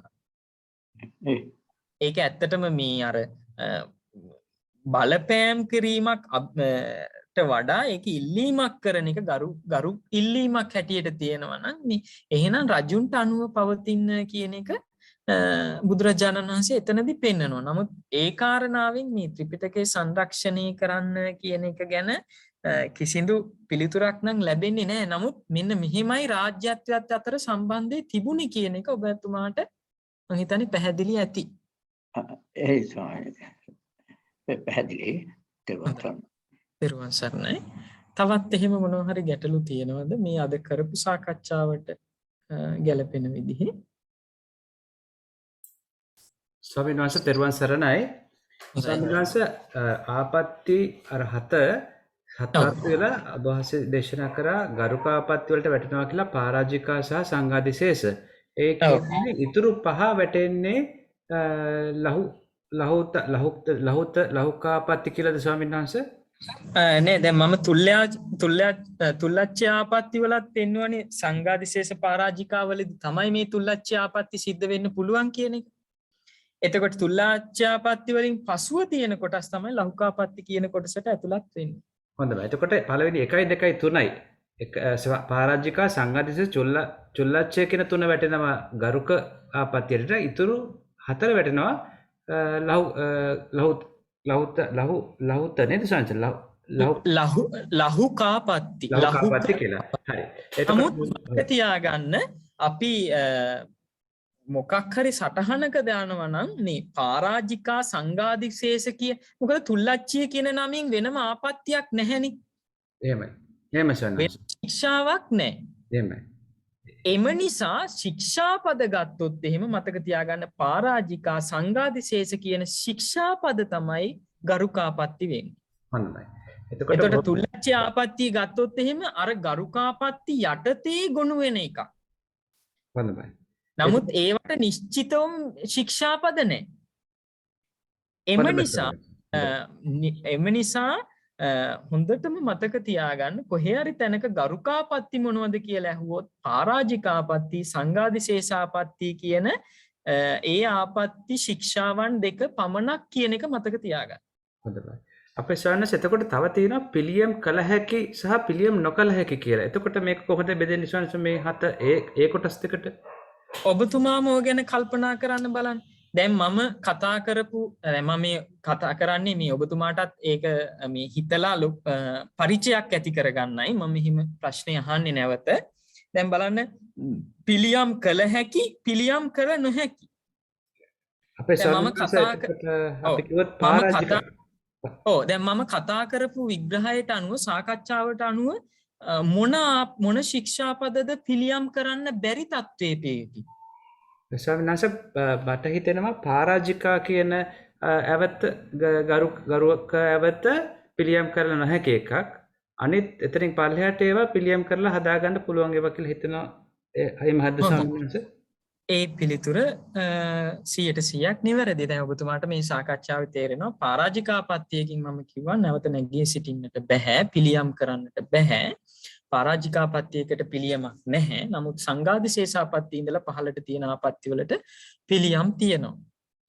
හොඳයි. බොහොම පික් සෝන්ස් තව අවසරන්ට දැනගන්න පුළුවන් 137ක් කියලා වහන්සේ දේශ අපිට කියලා දුන්නා. භික්ෂුණීන් වහන්සේලාට විතරක් අර භික්ෂුණීන් වහන්සේලාගේ 311න් 174ක් පොදු කියලා කිව්වා. 137ක් විතරක් කිව්වා පාචිත්ත පාළියේදී දක්වන්නේ. එතකොට එහෙමයි පාචිත්ත පාළිය දක්වන්නේ. එතකොට 137 හැදුන විදිය ස්වාමීන් වහන්සේ පොඩ්ඩක් කියනකොට පරාජිකා 4ක් අර ඒ 137 හැදිච්ච විදිය කියන්න පුළුවන් දේශනා කරන්න පුළුවන් ස්වාමීන් වහන්සේ. 137 හැදිච්ච විදිය ඒක සංඛ්‍යාත්මකව මම ටියුට් එකට ඇතුළත් කරන්න. හොඳයි බොහොම ස්වාමීන් වහන්සේ බොහොම පිං සිද්ධ වෙනවා. අපි බොහෝ කරුණු ඉගෙන ගත්තා. බොහොම පිං සිද්ධ වෙනවා ස්වාමීන් වහන්සේ අපිට අවසරයි. තවත් ගැටලු තියෙනවද ඒ ගැන?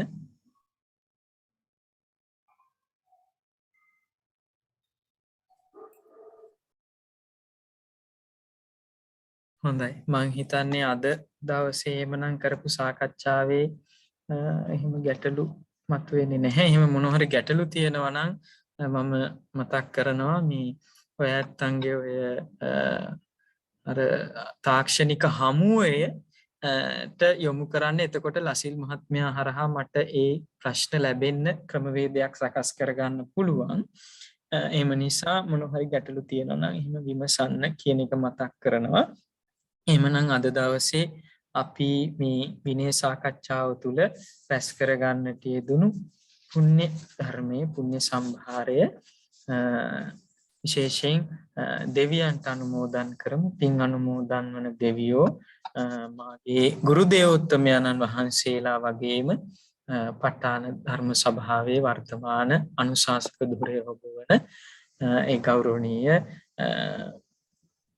කොරතොට වෙස්සබු ස්වාමින්දයන් වහන්සේ ඇතුළු මහා සංඝරත්නයටත් පින්වත් ඔබටත් දෙවියන්ගේ ධාර්මික රැකවරණ සලසා දෙත්වා. දෙවියෝ මේ පින් අනුමෝදන්ව ඔබත් අපත් මේ රට සම්බුද්ධ ශාසනයක් ඉහෙන් රකිත්වා කියලා දෙවියන්ට සාදු සාදු සාදු පින් අනුමෝදන් කිරීම සිදු කරමු. ඒ වගේම අපි පුණ්‍ය අනුමෝදනාවක් විශේෂයෙන් සිදු කරමු. විශේෂයෙන් මේ ප ဋ ාණ ධර්ම සභාව පිහිටුවා වදාළ යාගොඩ ධම්ම ප්‍රභ ඒ ගෞරවනීය නායක මාහිමිපාණන් වහන්සේ, ඒ වගේම අපවත් වී වදාළ මාගේ ගුරු දේවෝත්තමයන්න් වහන්සේ, මගේ උපාධ්‍යයන් වහන්සේ ඇතුළු ඒ සංඝ පරම්පරාවල අපවත් වී වැඩ වදාළ මහා යතිවරයන්න් වහන්සේලාටත් ඔබ අප හැම දෙනාගේම සියලු සංසාරික ඥාතීන්ටත් මේ පරලෝකීය මේ පින් එකසේ අනුමෝදන් වේවා. සාදු සාදු සාදු. එහෙමනම් හැම දිනාටම තෙරුවන් සරණයි. සාදු සාදු සාදු. බොහොම පිං අපේ ස්වාමීන් වහන්සේ තෙරුවන් සරණයි. තෙරුවන් සරණයි ස්වාමීන් වහන්සේ. තෙරුවන් සරණයි. තෙරුවන් සරණයි ස්වාමීන් වහන්සේ. තෙරුවන් සරණයි.